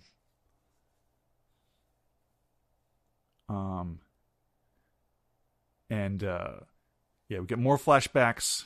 We got baby Robin and her mom Olvia and Saul is standing there listening to them having their moment. And then like this fancy new animation of Saul picking Robin up in his hands and like running away, kind of running up the camera in this kind of tunnel effect, and it's super nice and cool looking. Yeah, but for the most part, so far I'd say like this was the old anime footage, correct? I think this last shot of Saul is new. Is new. Yeah, I think some of the stuff with Olvia, Robin, and Saul might have been new to a point. I could be wrong, but I just talked about. I mentioned this on Twitter. I was like, oh, I think they've gotten they found a better filter to use on the old footage, and it's feeling more and more seamless. Obviously, because now I'm kind of like tripping up, and I'm like, it's like, oh, was this new footage or old footage? Yeah, previously it was like what they did for like the Tournament of Power in Dragon Ball Super, where they just kind of like put this like Vaseline smudge on the line art. It doesn't quite look right. And now it looks like, like it's got that varied line width like you expect. Like they were able to go back to the old line art even and kind of go through it, do a little like a pass over it. I think most of the recap stuff is old, but with the Saul running away scene is new. That's how it hit me. Yes. Mm-hmm. And that connects us back to the present, where Robin is, thinking about Saul, thinking about her past, tearing up. Her crew doesn't entirely have context for why she's crying, so they're getting mad on her behalf at Shaka.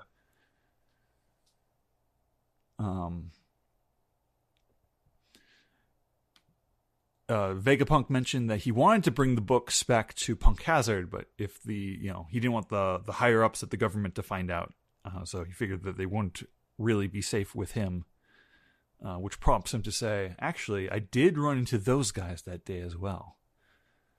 And then we get another, we cut back to Vegapunk's time on Ohara, and we get this kind of like cool, not quite a silhouette, but like definitely heavy in shadows, but it's clearly Monkey D. Dragon with flowers, kind of looking solemnly at the tragedy, at the destruction. And then that brings us to the eye catch of the episode. And we come back to Luffy and Chopper they're still trying to figure out the big robot. Luffy is just kind of beating some of the rust and debris off of it with the pipe. And he's like, Chopper, when there's a robot, there's a way. And they're both completely on the same wavelength. They're like, yes, robots means we have to fantasize about cool like robot and/or Sentai stuff. And they pretend they're doing a pirate docking with just the two of them. Pirate docking 2! And then Chopper just sort of like playfully plops onto Luffy and bounces off. And they're like, okay, it does well... get some like nice little animation for the moment, and then it's like a dud, and then like they dial it back, and that's great. They're trying to figure out if there's a cockpit to the robot or if it's autonomous. Maybe there's a secret password that will get the robot to wake up. But they run out of their imagination hits its limits with "Hey robot, move," and that doesn't work. You have Bonnie acting kind of incredulous and acting just sort of annoyed that these two kids are getting so excited about the robot, and Jinbei's there too. And suddenly, like, some weird tie-dye screen flashes start to happen. And a strange old man is kind of like warping into the scene, but he gets stuck. He seems like he was teleporting from somewhere, but now is like halfway inside of the robot. He's like, "Help me, Quasar." However, the Quasar verbal tick is supposed to incorporate into dialogue. Well, didn't like Steven have it as like, "I Quasar some assistance"? Yeah, he tried to, he went the pun route, and Crunchyroll here is just going just tack it on at the end of a sentence route. Yeah. And this reminds Luffy of Kinemon's ass.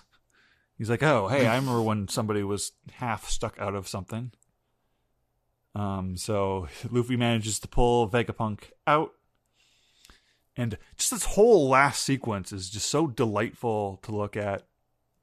We've got Vegapunk. I'll say this whole second half of the episode, it just really kind of amps up on the animation, and it's like really pleasing. Just like Vegapunk is just super casual, just like lifting himself out of frame, like, oh hey Bonnie, and then Bonnie gets mad, but Vegapunk is he's not reading the room. He's like, oh, I'm so happy to see you again. Oh, he's so happy that he starts to float, just like his boots just propel him up into the air.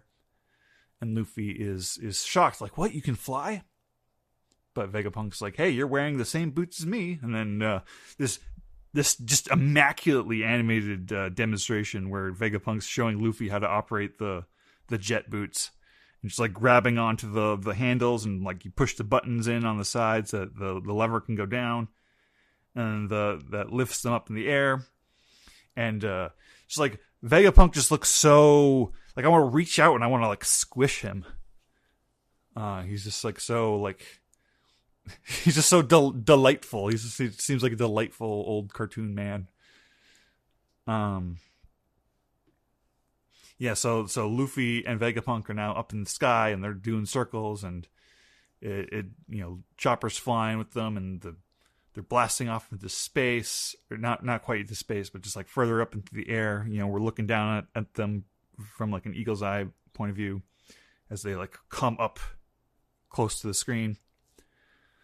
And Vegapunk's got this wagging tongue like a happy little dog, and the screen types out his name, Dr. Vegapunk, the man, and then something about like the super direct translation of man with the best brain in the world. Yeah, I noticed that. I'm like, yeah, that's a wonky one. It's not really how we would say that in English, but big brain it's funny. The best brain. Yeah. It's definitely feels like a translation and not an adaptation. Well, yeah, like I think like the more natural phrasing in English would just be like the smartest man in the world. Mm-hmm. For sure. And that brings us to the to be continued screen. And I will note, I watched the little like Chopper Robin edutainment segment about Saul. Mm-hmm. That at the end has like a little cliffhanger, like they like it ends with like Lilith hijacking the thing, I guess implying that she's gonna be taking over next week's segment or something like that. Mm-hmm. Which I thought was funny. General thoughts on this episode, Steve? I really like this episode. I like some of the unique, interesting things it did. Like, I like the 8-bit sprite stuff with the kingdoms. I thought that was a really good way to break up those dialogue scenes, because otherwise nothing really stood out from those. I really like the expansion on the Clover stuff, seeing more than just a panel of just him on a ship. They showed him doing some stuff. I think Toei has gotten so much better with the filter with old episodes. So I think now, like, maybe I wouldn't be surprised if we see more and more them reusing old footage now that it could seem kind of seamless. And then the second half I really enjoyed. I thought the animation, I thought the direction was great. Some really great shot composition and angles there, and then just what a great way to bring in Vegapunk. He's just full of like movement. He's just he feels like a wacky waving inflatable tube man. And just like, that's such an impactful way to introduce this major character, instead of just like, here's me just frozen in a pose that you saw me in the manga, it was just great. I think it was a great episode. I liked it a lot. And speaking of Lilith too, I'm really liking her performance. That Seiyu just really, really knows how to just like change up the inflection in her voice and the way she says words to kind of sound like she has edge to her. So I'm really enjoying that performance, and I'm really looking forward to hearing Vegapunk talk more. But I like this the one. Japanese seiyuu for Rick Sanchez. Yes, and the mad scientist from Phineas and Ferb, right? I forget his name. Doofenshmirtz. Something Doofenshmirtz, yeah. Great stunt casting there. Yeah, I thought this was a fantastic episode. I agree with basically everything you said. I think they did a good job of breaking down the talkie exposition scenes and the repetitive flashback stuff. You know, it's easier to forgive when several minutes of an episode are just recaps, when it's, you know, something that hasn't necessarily been recapped to death already. So like that all worked out well for me, and that they're finding these ways to segue back into the modern stuff with a little like recreated animated segment like with Saul there. I think that's a fantastic touch. And the presentation, everything to do with Vegapunk in the second half of this episode, just brings his charm level like up several letter grades for me.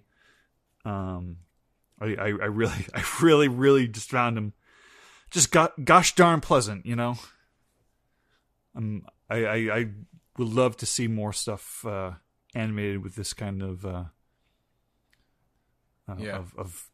just delicacy and pleasantness. Yeah, I think at this point now, like Egghead truly does have like a different kind of overall design to it as opposed to Wano.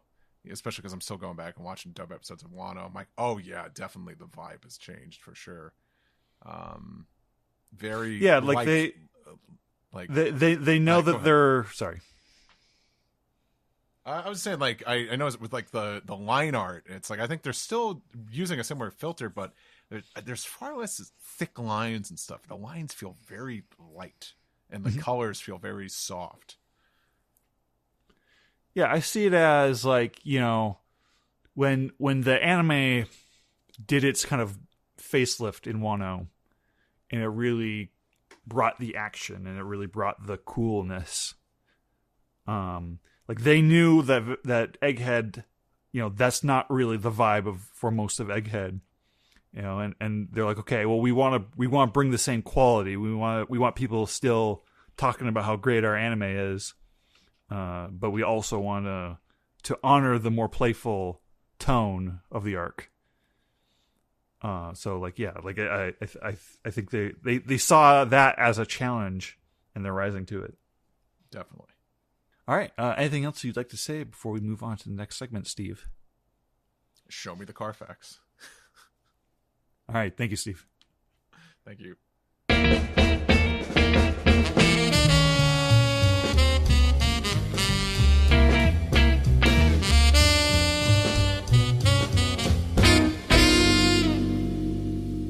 This is the Piece Together segment where we take your questions, comments, theories, and then give you 10 minutes.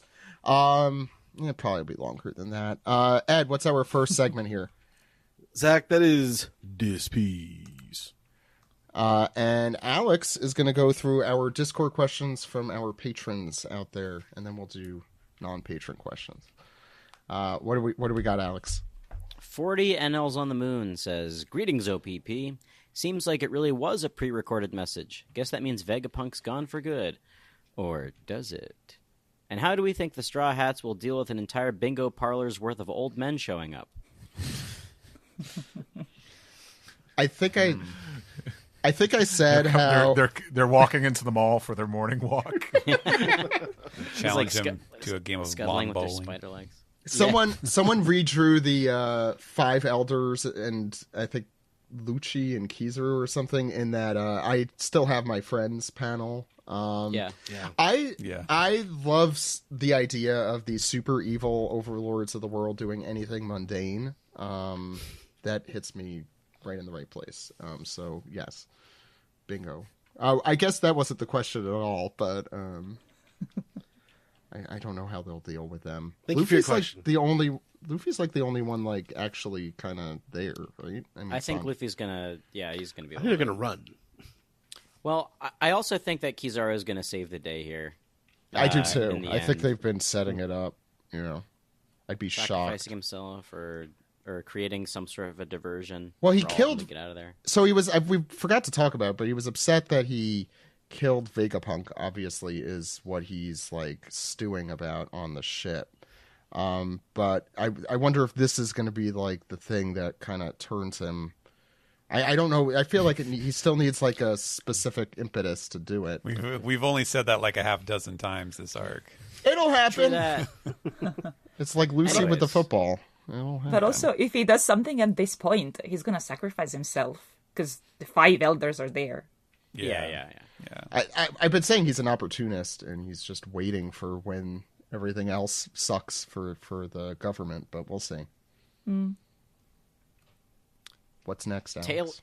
Tailo Swift, aka Slay, says, "Yeah, what? Okay, OPP." In the style of Little John, as you asked, Why? the end of. Yeah, that's what I wanna know. I just read these as I see them. Okay. As you asked, the end of Egghead Gellion ends with Egghead Gellion and their love interest making out as all of the islands implode around them. It's a very touching scene, really, but too bad it gets really X-rated really fast. I didn't even know a tongue could anyway, and we've seen Marie-Joie during the night. Wowie woo-woo shabonga. Did the other elders get up quickly, put their clothes on, and go to their old man chat room, or are they just always there? Are they always wearing those clothes? Do they never sleep? What is sleep anyway? These are the real questions we need answers to, and not the name of the ancient kingdom or how hot Wanze is. He's not. Oh, they're actually the Chuck E. Cheese band. They're just there the whole time. They just activate. They're animatronic. Yeah. That explains it. Zach, have we ever... I think I told you, Zach, I watched Yentl for the first time about like a I have month not ago. seen Yentl. And I'm kind of shocked that a joke hasn't been made of the 5 elders just discussing the Talmud, just like arguing with each other. I mean, anyways, What's they're the basically percentage of people who read One Piece who've seen Yentl? Well, it's I don't know, Alex. actually. It's It just might be Alex, you, only so. you. Hey, listeners, if you've seen Yentl and also read One Piece, hashtag Don't I don't know. even finish that. Yeah, Stick with the I'll Home figure out a good Depot. hashtag. Stick with the Home Depot Onigashima sink, and we're good. Anyway, the next one is from Reverse Video iPod, who says, "Hey, old people pancakes, or is it old people pizzas? It's weird that this is the first time we're seeing time zones, right? Like it's nighttime on the hemisphere with water 7, Kamabak and West Blue, while it's day in the New World, East Blue, North Blue, and South Blue. But wait, the South and East border paradise, so shouldn't it be nighttime there too? What's with the rotation of the world here? Is Enru doing some moon shit? Is Luffy doing some sun shit? Or am I just not visualizing a globe in my head right?" Well, Ennius Lobby, it's always light, so none of this think makes Endeavor sense. saying- I like to think of Endeavor saying, "Can't talk, doing moon shit." That's what his away message says on AIM. Yeah. DMS. Yeah, doing a moon shit. Big Mike says, "Hey OPP, if there was a One Piece event like the Glasgow Willy Wonka experience, what would it be like?" It's a very timely question. Yeah, Big people Mike. are going to Walpole's, not know that this Walpole's is a Toy thing. Factory? Oh yeah, good one. Sad Walpole's Toy Factory. But Wapo Metal is high quality stuff, so Yeah, well, so was Willy Wonka's factory. That didn't help it. it would be okay. A lot of people probably didn't get to check out One Piece of Tokyo Tower, but there's the Chopper section it was Chopper's birthday, right? And you go around the Sunny. Yes. Oh, I And remember. maybe interact with Straw Hats. That, but it's with the fake Straw Hats from the time skip at Shibondi. And I'll still get jump scared. It's in a warehouse. I'm trying to think of what the equivalent would be of like them handing out a single jelly bean. I don't know. It's like Nami's tangerine, but it's just a peel, just like peels with orange or something. They got it from a bar that Yeah. wasn't using them for old fashions. Right. Scraps of meat from like a Luffy meat. I don't know. Just what would the equivalent be? I love just a One Piece event in Glasgow. Even that, I think, is fantastic. Who is the sad character by the chemistry set in this version? Oh man, Usopp or Frankie, I think. Wanzi. Or Could be And it's like just a the dying Wanzai. Vegapunk, right? Just like I was going to say it's a Vegapunk, probably. Yeah. Oh yeah. Probably Shaka, except his head is already off. All the straws It's have really strong Scottish accents. Cardboard shotgun. Oh my So, god. That'd so be we amazing. determine Vegapunk either has a strong German accent or a strong Scottish accent here. Either way, I think we're in good hands. Alex. Super Nintendo Chalmers says, now that Stella is gone, there are only 4 Vegapunks left in the Tontine. Which one is your pick to be the last surviving participant and the sole possessor of all them pretty pictures? That's a good Simpsons deep pull. My guess would be Lilith, I think. I think Lilith, because too. she's hot. And everybody join the loves crew those then. hot characters. Shaka was hot, and look at him. Now he's dead. now he is not. And Edison is adorable and merchandisable. And if we know Atlas anything, too. Atlas, I do like Atlas Oh a yeah, lot. Atlas. All the ones that are alive are the ones that should be, except for for the main Except for Vegapunk. York. Yeah. Except for York. Yeah. York should die. Yes. If you agree. Heard it here first. Ed thinks York should die. Professional cholesterol. Poyo. Oh, that's a good reason. Professional. I'm sorry. Punkfessional Poyo phase says, "Good day, OPP. So we only have 10 minutes till Vegapunk's news drops. So we got like what 50 chapters of Egghead left, maybe more." Also, this Vega video is giving me some OPP livestream vibes right now. Ouch. What unexpected hiccup or ramblings are going to delay the Vegapunk drop further? Stay cool. God, that pretty hits. good. That's a little too correct. I don't like that. Pretty good burn. the, Burn. It's the countdown to Vegapunk's YouTube live. It's just like the clock on the screen. That's all it should be.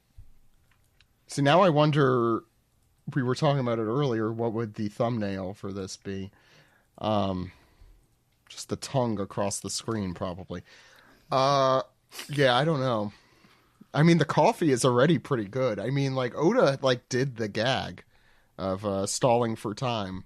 Well, I think hold up we're on dur- that. Hold off on that coffee comment okay. because we've got that'll come up again. But not now. Hopkins Hat 15 says, "Hey OPP, how it be? I've been watching the original Mobile Suit Gundam on Funimation before it closes down. I found out that the green mobile suit dudes are called Zaku, and that unlocked a memory in my brain. When SD Gundam aired on Cartoon Network, my kid brain thought the Zaku were called the Sako, and I'm just now realizing that was wrong. What's a name you mispronounced for years before realizing the correct way to say it?" Wish Brian was on this episode. Brian would be like, "Oh, I'm saying all it of wrong." God, And naming One Piece or in general? I think maybe let's in keep it general. One Piece. Yeah. Let's keep it One Piece, yeah. I'll say I do enjoy being called Zaku in Japan. But that's all I have there for that. I mean, I was guilty of reading it as Luffy when I was first reading the series. Wow, I think- get out of here. Yeah. It Yeah, was really, you're 2002. Zach. That was it was in one of the official video trailers for the Shonen Jump magazine, I think. They said Luffy? Yeah, they said, "Will Luffy ever find the One Piece?" Oh, yeah, I do You're remember right. that. I do kind of. 4Kids got the pronunciation correct, so there's that. It's not quite the same thing, but back in the day, when I was reading the manga, before I'd ever even seen the anime, people treat it as like a foregone conclusion that like, oh yeah, Luffy and Buggy were always their names, but you don't actually see the spelling on their wanted posters until Logtown, I think. So before that point, I literally had no idea. I always thought it was Rufy and Baggy, because like there were no other indicators. So, that's, until I saw that scene, I was like, oh, that's what their names are supposed to be. I mean, also clowns have baggy pants. Sure. Yeah. I can't answer this because I always watch the anime. And we always had subbed and Steven. dubbed. Yeah, so I To don't correct think there's me. any. There's not any I could think of. Well, Zach used to say Aokiji. Aokiji. Oh yeah. Yeah. Hey yo. I go around New York City and I go, hey, Okiji. I'm sorry. Because I stuck with Steven's translations for a really long time. I thought that Ito Mimizu, I thought his name was literally Tubifex, which is the name that you gave him in your initial. What was he? He was like the announcer for the Davey Back for fight? Davey Back fight. Yes. Yeah, It was an Ian Sinclair role, if I recall, right, Steve? This is your fourth. Correct. Yeah. Yeah. The encyclopedia. I used to say Nakama. Again, instead of friendship. just in life. I think I will forever say Sabaody wrong because Yeah, I still do. I just say it that way. So Yeah, with you this all do. Shabandi- There's no is Bondi. that Shabandi. There's no I definitely said Sawadi. Yeah, because I didn't know any better. I mean, I mispronounce everything. If people listen to this show, I mispronounce. Well, now it's just like with the way Oda had Mary Joa spelled out. That the too. font. Mary Now it's Joyce. like we're gonna see. Well, we Majoizy. Levelly. The dub says Marie Joie. Yeah. We should just start calling it Joyzy City. Joyce. So what is it supposed to be? Marie Joie. Right? Yeah, well, apparently the joie is supposed to be short for bourgeois. So I think that's why Oda spells it that weird so way. Marie but, Joie like that? yeah. That makes sense. Yeah, the katakana is Marijoa. And that's like literally the way that the Viz spells it is the romanization of the katakana. So they're the Marie Joisie, I guess. Yeah, there you go. That's true. I'm just imagining if New Jersey ruled the world and how that would play out. And it's probably just like One Piece. Let's not entertain actually. that idea any further. Yeah, the entire world would be one big boardwalk. A lot of Sheepman, spray by tan. the way. Yeah. Sheepman. Our friend Sheepman says, "Howdy, OPP. Is Vegapunk really a genius if he hasn't found a way to brew his coffee in less than 10 minutes? Keurigs don't exist yet in the OP world? Doesn't he literally have a machine that can make any kind of food but can't make coffee?" I acknowledge that maybe the blend he likes takes time and he doesn't settle for less for his coffee. What kind of coffee are each of the satellites into?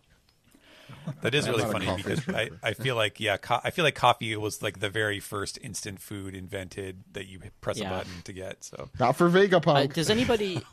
Does He wants that is, good shit. That's why. is anybody here like super into coffee or have a friend who's super into coffee? My boyfriend is super into coffee. Yeah, like if anybody knows anybody who's super into coffee, like they'll have like a whole fucking setup. A buddy of mine, Ross, who doesn't listen to the show, so I'll call him out, has a humongous, really expensive coffee setup at his house. And when he bought a new grinder, he's like, "Guess how much I paid for this grinder?" And he kept having to do the pointy uppy thing, and it was somewhere along the lines of like $1,000. Because it's like a nice ceramic grinder, and it can grind the beans down to like the nearest millimeter or something like that. It's a How many grinder. cups of coffee are they drinking a day?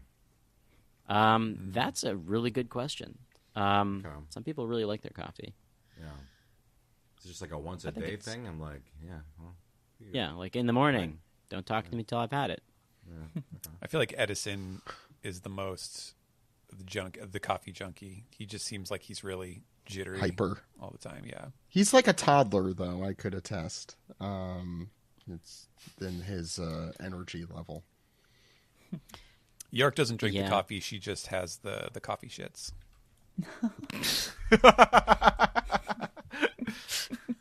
That's true. That's the one reason that York exists. Vegapunk hates having the coffee shits. I wish someone else could have these shits for me. I mean, if he drinks coffee for more than 6 people, yes. Yeah. Wow. That's.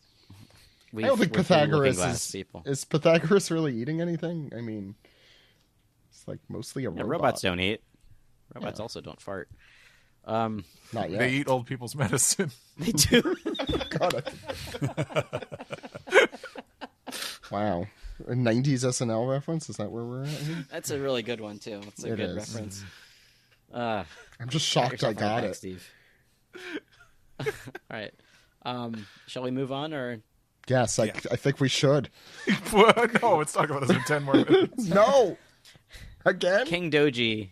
I mean, yeah, we're not gonna go through every single Vegapunk, but like, yeah, Edison's the one who's the junkie. King Doji says, "Hi OPP, cool chapter, but ultimately I was not the biggest fan. So my question will be more about the podcast. It has been 4 years and 4 openings since the last ranking. When do you think you guys will do the next one? Oda's next month-long break?" I actually wondered about this too, because we were all like, we've been gushing over. It's been 4 years. How long ago was 4 years ago? It's like 2015, right? It was the beginning of the one pandemic. global pandemic ago. Yeah. Did we do? Okay. It was before that, I think. I think it was before the pandemic. Over the Top had just come out. Yeah, and I didn't give it enough credit. I think Every time higher. Hiroshi Kiyodani does an opening, then we have to do a new ranking. That's that we're going to be doing a lot. That new opening is insane.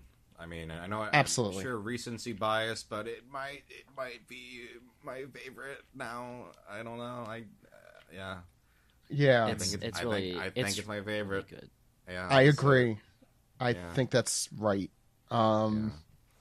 It's oh my god, it's so good in like every way.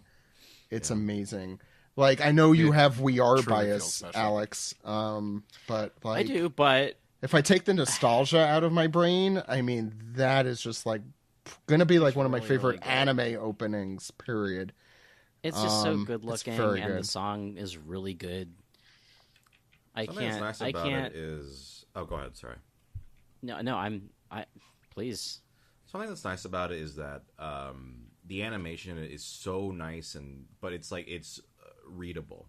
Like I think a lot of the recent ones are like I'm sure you guys probably talked about this, but for example, the One Piece 1000th episode, we are like the parts where the straw hats are going by. I'm like I can't see a damn thing that's happening. Like I don't understand what's happening. Like it's too fast. But I think with this, it's incredible animation, and yeah, there's fast bits, but it's all totally like legible. And I think that's a huge because I think some of the more recent ones, which I've liked fine. Like I really like Over the Top, but post Wano stuff, there's some maybe too fast shot stuff where I can't really tell what's going on.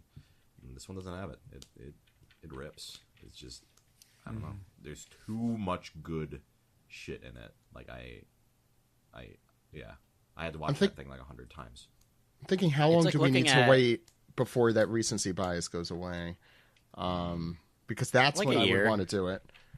Maybe, I don't know.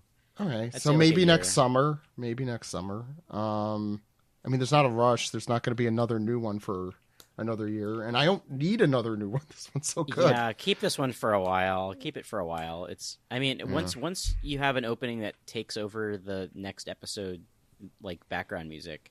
Oh yeah, then that's that true one's. too. You know, that's going to be it for a bit. Yeah, So. it's such a good. I mean, I gushed a lot about it when it came out. I still feel that way though. Like that. I don't remember the last opening where I'm like at the drop, like right away. I was like, "This is incredible." And One Piece has had such a variety of good and bad openings too. So it made me want to draw. Like I'm like, oh man, like it makes me want to get on the iPad right now and draw. A lot of like, artists. It's cool. Yeah. It's really it's an inspiring opening, which is a weird thing to say sometimes. All right, let's see. We got 3 more. So within a year questions. is the answer to that. Yeah. Oh, we have 5 more Dispies questions. All right, let's keep these. Let's keep this train rolling. Tracker OC says, "Hi OPP. Watching The Summoning felt like I was being thrown violently forward in the arc of One Piece's finale. As frustrating as reading week to week might be at other times, Oda has me completely hooked with the threat level. Also, the faces this week are fantastic. Gear 5th goofs aside, I'm regularly impressed with how much character we can get just from Black and White. I hate Wapol, but seeing him apparently just having finished eating 6 whole grapefruits is a lot of fun." And then they posted the photo of the one from the chapter. Yeah. 5 whole grapefruits. Oh my god. 31, sorry. Yeah.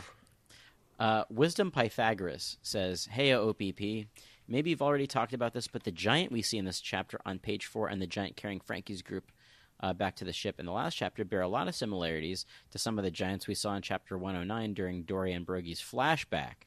I love when Oda does stuff like this. Do you have any favorite minor details in the series that you can remember? This is actually a really cool thing. I'm going to screenshot and put it in the chat while we all discuss.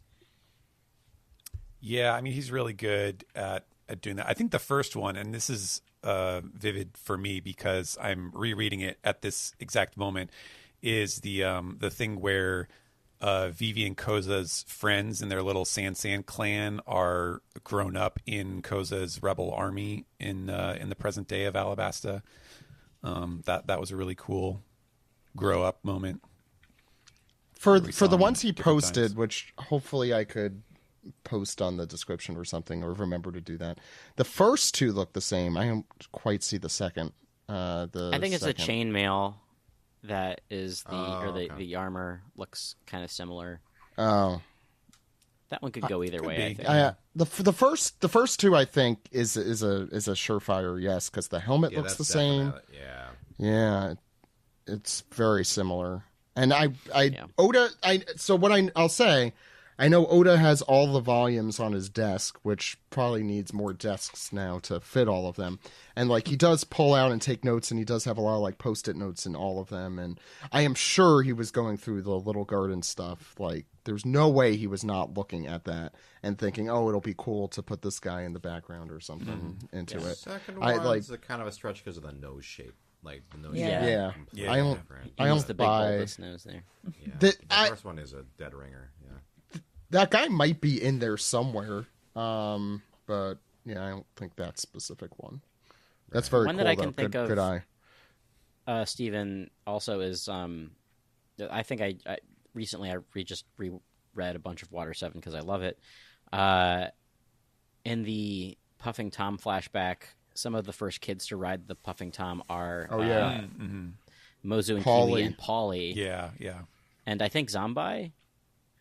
But the first three definitely, and it's so funny that like Polly still has like his fucking goggles, like grown adults wear the same goggles that they wore when they were a kid. He never got out of his goggle phase. Yeah, I guess wear the same exact. He had a Digimon phase. You don't wear the same clothing you wore when you were 10 today. You don't have the same sense of style. I mean, I guess I should. That way people can recognize me in the future. No, it's the 16-year-old fashion that I still stick to. I don't. Jugamu fan Cram says, "Ahoy OPP, banger chapter as always. Gearfifth continues to be my favorite shonen power-up ever, with the pancakes making me laugh and getting me hungry. What other foods do you think Luffy can make people into? And more importantly, do you think Vegapunk will end his message with, call any time? Have a spectacular week." Stretch him and then into you pasta. won't be able to call. Sorry, go ahead. I think you could stretch him into pasta, like cartoon style. That'd be pretty fun. Yeah, I want him to, like, I don't know, like, I forget if he still kind of has like his like fire-like attacks in Gear Fifth, but I want him to like fry someone to the point where they're just like a little chicken body with the little chef hats they put on their feet. Maybe that. Turn them into that. You can stretch them and then roll them into a pretzel. This is Vegapunk doing a pre-recorded call-in show. Is that? Oh my god! No, first the live stream issues, then the we were talking about the Ancient Kingdom last week. For those who aren't familiar, there's this great Mr. Show sketch, pre-taped call-in show. Look it up on YouTube. It's just a great sketch across the board. We got two more. Next one is from SNP, who says, "Hey OPP, I know a lot of people seem to have a problem with the 10-minute wait. Oda blue-balled us again. But you know what? If Oda didn't set up the 10 minutes wait, I actually doubt if Vegapunk would reveal anything major. Most likely he would repeat something we already knew, but unknown for One Piece's normal civilian. Since Oda delayed it for 10 minutes, there must be something new, right? Oda brings all the 5 elders here to stop this after all." Also, what do you think Kizaru is thinking after getting thrown away like that? Just because he's Italian doesn't mean he's meant to be treated like a pizza. I guess Borsellino is a... Giusil, this complete coincidence that you were here for this week. I need It's great. Oh, that it is for me specifically. I appreciate it, his name's Oda. Thank you. I know his name is Borsellino, but that is the most Japanese-looking Italian man I've ever seen. And I say that just because, like, because those admirals, they're modeled after, It's Kunitama. actors. And I just, because you see those, like, Adam Sandler jokes all the time after Uncut Gems, and I'm like, nah. I'm like, he doesn't. Sorry, could I have sounded more Adam Sandler when I said nah? Okay. All right. Abby Doobie. That's it. That's the stuff. The Abby Doobie. Alex, any more? Sailor Karna is Universal has our last disc piece. Hey OPP, looks like Luffy has activated Saturn's trap card. Now he has summoned all pieces of Exodia, meaning the elders and Luffy need to believe in the heart of the cards so that he can win, or something like that. Sure wish Luffy and the crew could transport somewhere else, since that's a thing now. Exactly. Only if you're an elder, I guess. I think it's only if you're an elder, I would assume. Yeah, you got to sell up for. You got to get a. Yeah, sell your soul first. Or LAARP account. Gotta get one of those. What if those giant summoning circles is just, smoke and mirrors, and then they just ride in on rascal scooters? Just like a fleet of them. They run out of battery after about 100 yards. Ed, I think we have... Well, was there anything on Reddit, Stephen? Yeah. Oh, We have a few questions on Reddit. Okay. Take us there. Sure. We'll go to the subreddit Archipelago at reddit.com/r/One Piece Podcast. First one from Sumo de la Ranja, who says, "Hi OPP. I just want to start by saying that Steve is awesome." Okay, I'm just going to note that you did not extend that to anybody else here. Steve, we don't usually write into our own segments. Signed, Steve's mom. I also, P.S. I think Steve is the most handsomest boy on the podcast. Everyone should be his friend. Please. Fine. Sorry. With that out of the way, following the interaction, that's what he said, with that out of the way, following the interaction between Saturn and Katarina, is the implication here that the pirate that Shanks wanted to talk about was Teach. You remember that scene with Shanks coming to the elders. Looking back, we know that Shanks warned Whitebeard about him. Shanks is tracking his movements/actions, and Shanks clashed with him, resulting in the infamous scar. The question that remains is, how would Shanks know about his lineage? Well, he did ride on Roger's ship. I imagine you learn a lot of things. Yeah, I mean, Shanks is a mysterious guy. He has lots of connections. He has suspected even higher connections. Yeah, that's right. Yeah, like Doflamingo. Amiibo Hunter 0 says, "Hey OPP, the five elders really want that message to stay hidden. Do you think there's something more to what Vegapunk is going to broadcast besides the atrocities we already know? Also, with the five elders coming, do you think we will get a kaiju-style fight with Gear 5 Luffy, Dory, Brogy, the giant robot, and another versus the five elders? Probably not, but that would be epic. Thanks as always. Robot. Best I forgot the robot, The after a giant couple robot. weeks. The giant robot. It's a shame because the elders are already like kaiju, because I would love to see them form like a Megazord. I mean, hey, if he's able to summon them like all spontaneous, maybe there is some kind of combined power that they have. You have Emu saying, "Give me 5 old people with attitude." Or Luffy can put them Five elders together with with his attitude. power. They're not supposed to, but he just puts Yeah, them it's- together like that, like toys. Yeah, Luffy picks them up and he smashes them through those like plastic cubes that were always in toy commercials but never came with anything.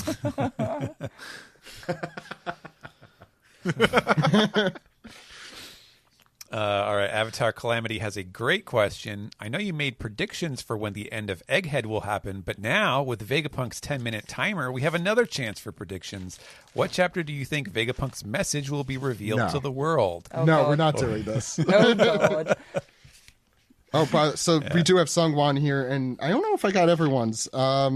I don't know if you remember. I think SungWon was part of this at one point. Yes, I believe so. Yeah, you were, but the problem is we all lost. It went beyond the amount that we all guessed. So I was doing updated ones. SungWon, you had originally said 1095. Do you have a new prediction as to when Egghead ends? Not when we find out the message, which might be later. Okay. Let's see. So what was this chapter number? 1109? 1109. So mine was 14 ago, huh? Okay. Yeah. Then The closest anyone here got was Ed at 1105, and that happened 4 chapters ago. So okay.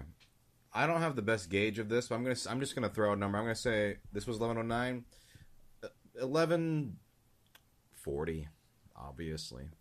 yeah, that's true. That's the answer. What is everyone else's guesses? So Steve, I never got yours because you were away for a bunch of weeks. Oh, okay. But I'll read the rest of them. I said 1150 because I'm trying to lose. 1122 is what Ed said. Alex said 1112. Steven said 1114.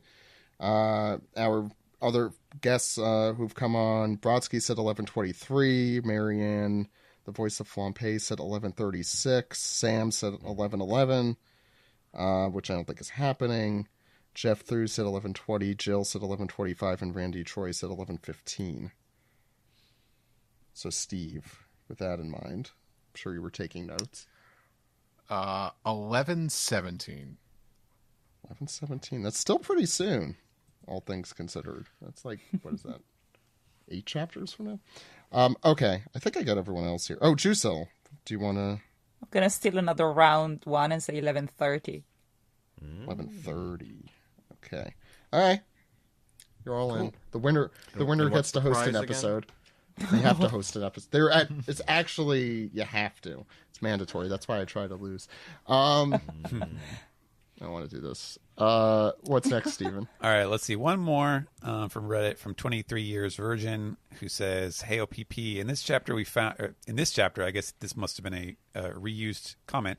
In this chapter, we found out that Blackbeard has his fanboy just like Luffy, and that made me think of a question: what other emperor has his own fanboy or girl? For me, I would like Weevil to be Buggy's fanboy for being just a silly clown. Cheers and keep up the good work." I mean, there's only Weevil be scared of clowns 2 more. than Well, they all have fanboys because Buggy has that all the prisoners he broke out. Shanks has all those weak people that follow him. Luffy has Bartolomeo and all the Grand Fleet. So Blackbeard just has Caribou. Yeah, well, we're talking specifically about fanboy, like just obsequious. Yeah. I mean, yeah, it's really only the other two. What's the I was biggest gonna say Shanks because I only read the recent chapters recently. Man, Oda loves Caribou, huh? That shithead just won't go away. No. Yeah. I think that echoes the feelings of everyone. Yeah. One thing I was wishing reading this chapter, Vegapunk needs to put in the message everything about Poseidon and Pluton, so Caribou gets shit from Teach. That actually would be pretty funny. That would be pretty funny. And I don't know how you would Vegapunk know is that. and Vegapunk's like, well, we'll add it to also talk about those things that showed up at the end of Thriller Bark. Let's just get that out of the way. You know what? Maybe Oda's just sick of writing this, and that's what he'll do. He'll just and now we will go over all the mysteries of the show. That's it, Steven? Yeah, let's move on. Ed, I don't know if you have it open, but if you do, it's time to Piece the tweet. Yeah, it's piece the tweet time. We actually have a question on Blue Sky first from friend of the show David Bednar, who asks, "What animal in One Piece would be the most delicious to cook and eat?" I guess everyone's been watching Dungeon Meshi, so this is an appropriate question to ask. I would never, because animals are my friends. Disgusting blood mouth. Don't talk to me. I'm just kidding. I love you, David. My answer is chopper. That's He would have that Harsh. cotton candy scent, like sort of tinge to his meat. Yeah. Yeah, a real sweet kind of gamey. Yeah. I have had reindeer. When I was in Norway, they took us on reindeer, and then they fed it to us right after. Wow. Oh God, did you name it? you were traumatized by this, and you were 33 at the time. No, it was 2017. So, no, they not the same reindeer. They fed us reindeer after, but not the literal same one. I was Are you riding. sure? No.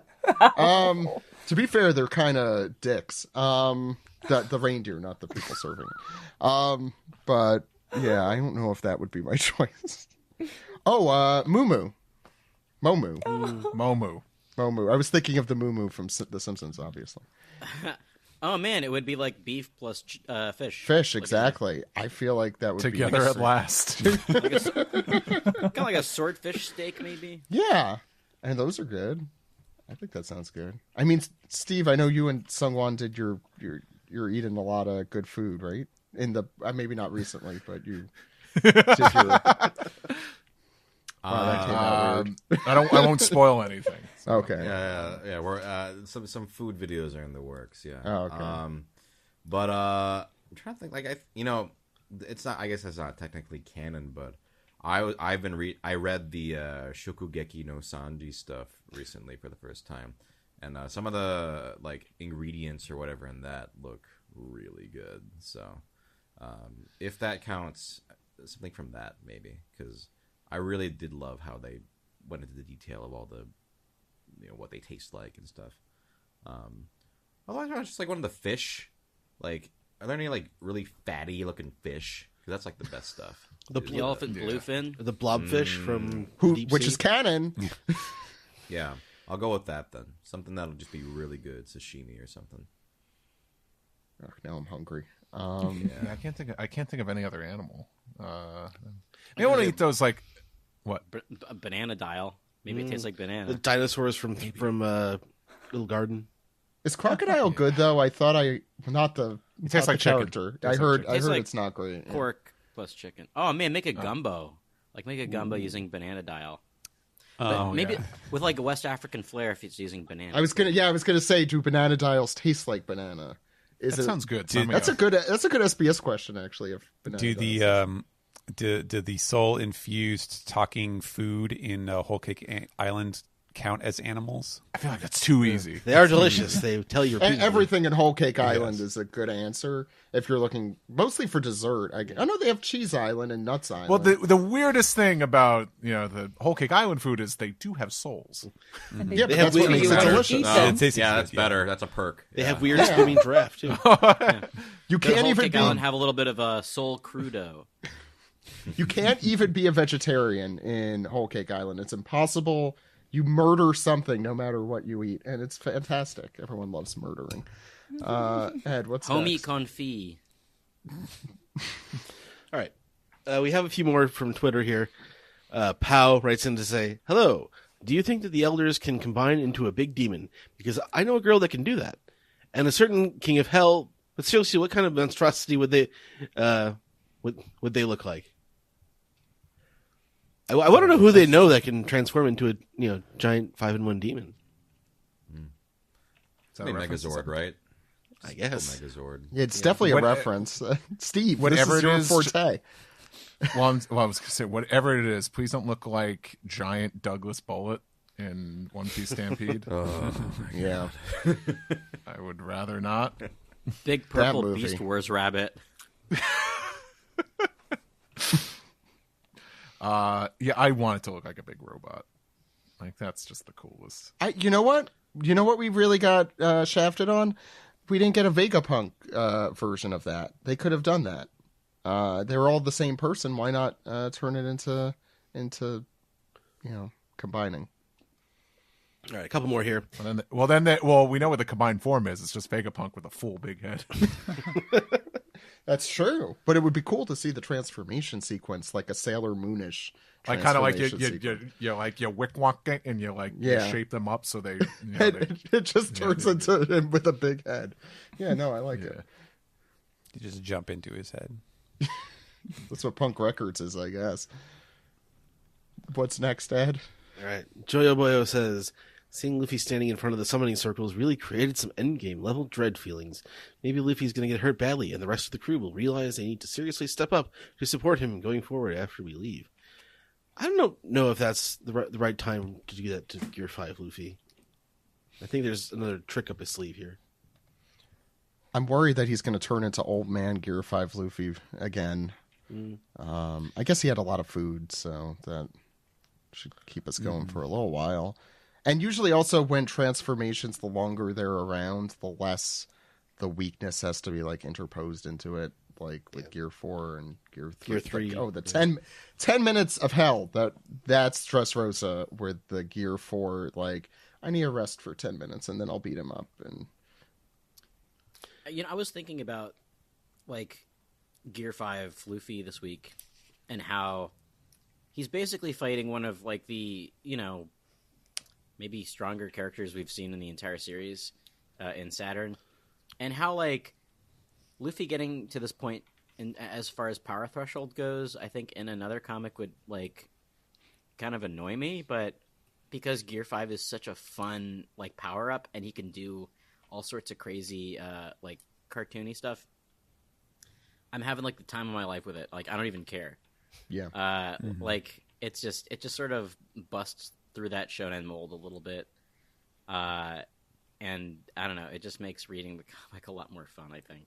Yeah, if he was just like, I have pink hair now and now I'm mad all the time, it'd just be a fucking bummer, right? So yeah, I'm with you. Like cartoon antics Luffy, bring it on. Like I won't get tired of it. Like it just adds more fun, more levity, right? That's always the anti Super Saiyan 4.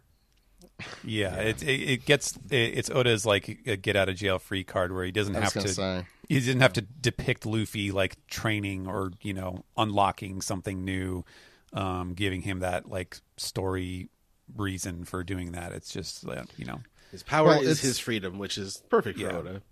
And it's also just cool because he has his cake and he eats it too, Oda, in that he has a really cool power-up that looks cool and you like still want to have a figure of it on your shelf or whatever. And you want to still, but it's also the most ridiculous thing you've ever seen in your life, which is a hard thing to do. And it like both is the shonen trope and busts the shonen trope simultaneously, which is cool. I kind of want somebody to like edit Luffy turning Gear 5 for the first time, but have like Aladdin going, "Genie, you're free," like right beforehand. Steve, you should try a stab at that line. Do it. Genie, you're free. There it is. Yeah. Yep. Sounds just like him. It does. Scott Wingert, I think. What's the next question, Ed? Last one comes from Shaheen, who says, "Hey OPP, so Sam must be the only one that's happy that Caribou is relevant to the story again. Who would you like to see being relevant again? So with the current cover story, could we say we're in Act 4 of Wano for those who wanted 5 acts? Have a nice week." I forgot, SungWon, did you say that on air? And you're like, wow, Oda really loves Caribou. I forget if... Yes, I think it was on on there. there. Yes. Okay, yeah. Yeah, I can't stand Caribou. Definitely. So he keeps bringing him back. I'm like, enough of this guy. I hate this guy. Yes. I've never thought of it like that, but it's very funny. He definitely Even has the grossest name, Wet Hair Caribou. does. I think it's more that he really likes trolling people in the way that, like that Volume 108 video, which we could talk about for another 20 minutes a little later. It's like a Venture Brothers thing. It's like, we hate this character, and I was like, cool, I'm just going to use him more. Yeah, it really feels like that. Because he's been oddly integral to the story for no reason whatsoever. Like, he's more integral to the story than, like, Luffy's fanboy, Bartolomeo. I guess it's part of, like, having Blackbeard and Luffy have to have, like, equivalent everything because they're opposites, so they both have to have a really annoying fanboy. Wow, Bartolomeo is so much better than Caribou in every way, shape, and form. Yeah, we really lucked out with that draw. Yeah. Steve, you should draw Caribou as Brick Frog. Can we just not draw Caribou? Or as a Moppet. Or Moppet's probably a better... I still think Caribou's better than Wanzai and Satori, but it's not... He's not that far away. Let it go, Zach. No, never. Never letting... I hate those characters. Anything else, Ed? Let it go. No, that was Never. it. That's all. Okay. Let it go, Indiana. Let's round off the show.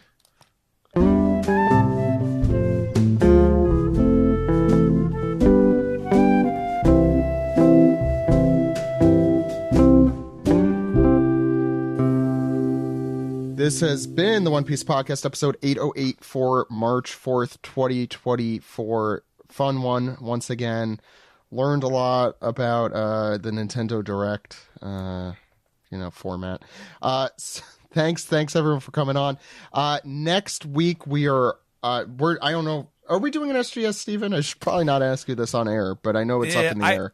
Yeah, it is up in the air. I'm not sure because I am very busy. So I don't know. We'll find out. Hopefully, I'll try to figure out if I have time for it or not.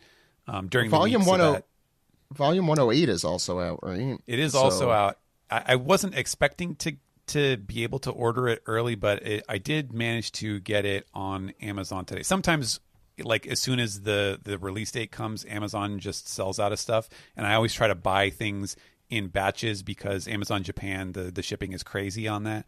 But I did manage to get it, so I should have the volume at some point this week. But same thing with either that or SGS. Like it's a time thing for me. So I don't know. Stay tuned. So there's a lot of things, but you have no. But we don't have. Steven doesn't have time. Yeah. We'll figure it out though. After that, just upcoming guests. We have Henry Gilbert from Talking Simpsons coming on the week after that. Rogers Base, Kadin Jensen, and then a lot of really cool stuff in April that I'm excited to announce. And yeah, you could check us out at patreon.com/One Piece Podcast. I had one reviewer, I think on Spotify, say that I should be less lazy and plug my own stuff, but I don't really have anything specific. That's why I make Ed do it. But before we go, SungWon, where could people find you and your work?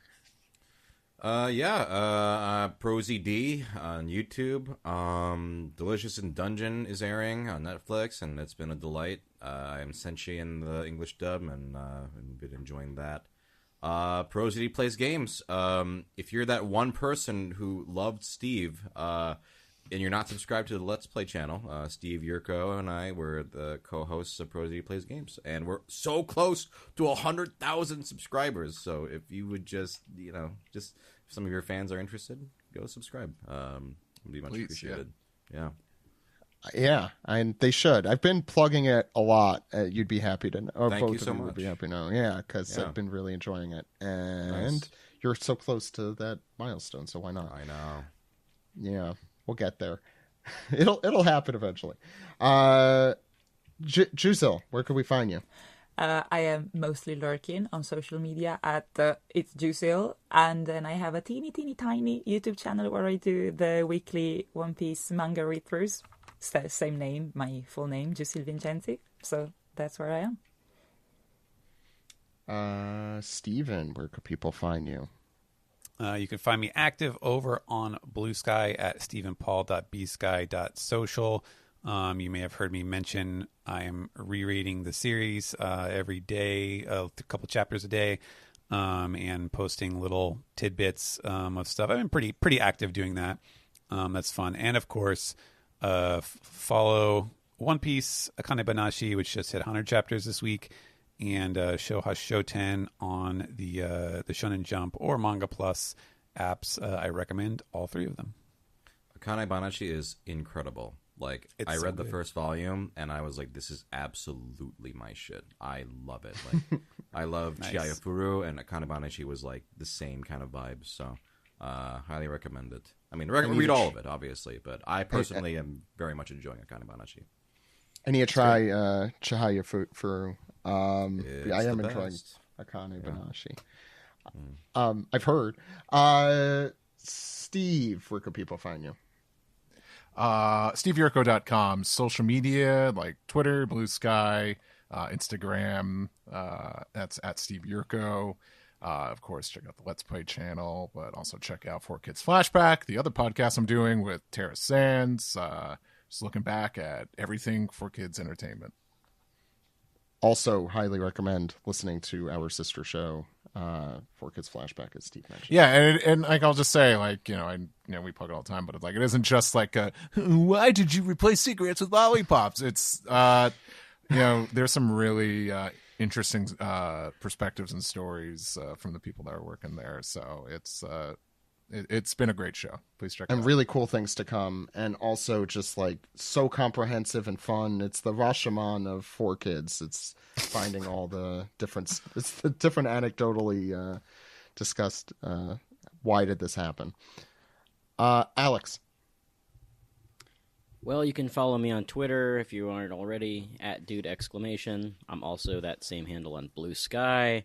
Also, Weeb Simpsons is still there on Twitter, and I'm slowly moving all of those to Blue Sky. So I guess follow Weeb Simpsons on there too. And if you're, I plugged this last time. I will continue to plug this until the day of.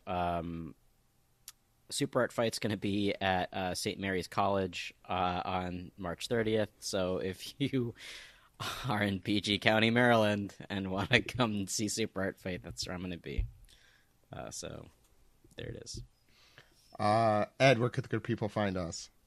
Yeah, you are Zach Logan, or Zach at One Piece Podcast on Blue Sky. I'm Edward E. on Blue Sky. The podcast can be found at the new and improved OnePiecePodcast.com, Twitter.com, YouTube.com, and on Blue Sky as well, One Piece Podcast. And our email address is onepiecepodcast@gmail.com. Please support us, patreon.com/OnePiecePodcast. Please subscribe on Spotify, on iHeartRadio, subscribe, rate, and review on Apple Podcasts, or call us on our phone number, Zach. That phone number is 347-497-MAJI. Maji. That phone number again, 347-497-6254. Call anytime. Anytime. With your questions, comments, theories, or why next week we'll not have the One Piece podcast, but instead have the Adventures of Panda Man taking its place. Thank you all for coming on the show this week. This was a lot of fun. Excited for the next 10-minute episode of the One Piece podcast next week. But until then, my name is Zach. My name is Ed. My name is Steve. And my name is Alex. Goodbye, everyone. We'll see you next week. Bye-bye. Bye. Bye. Later.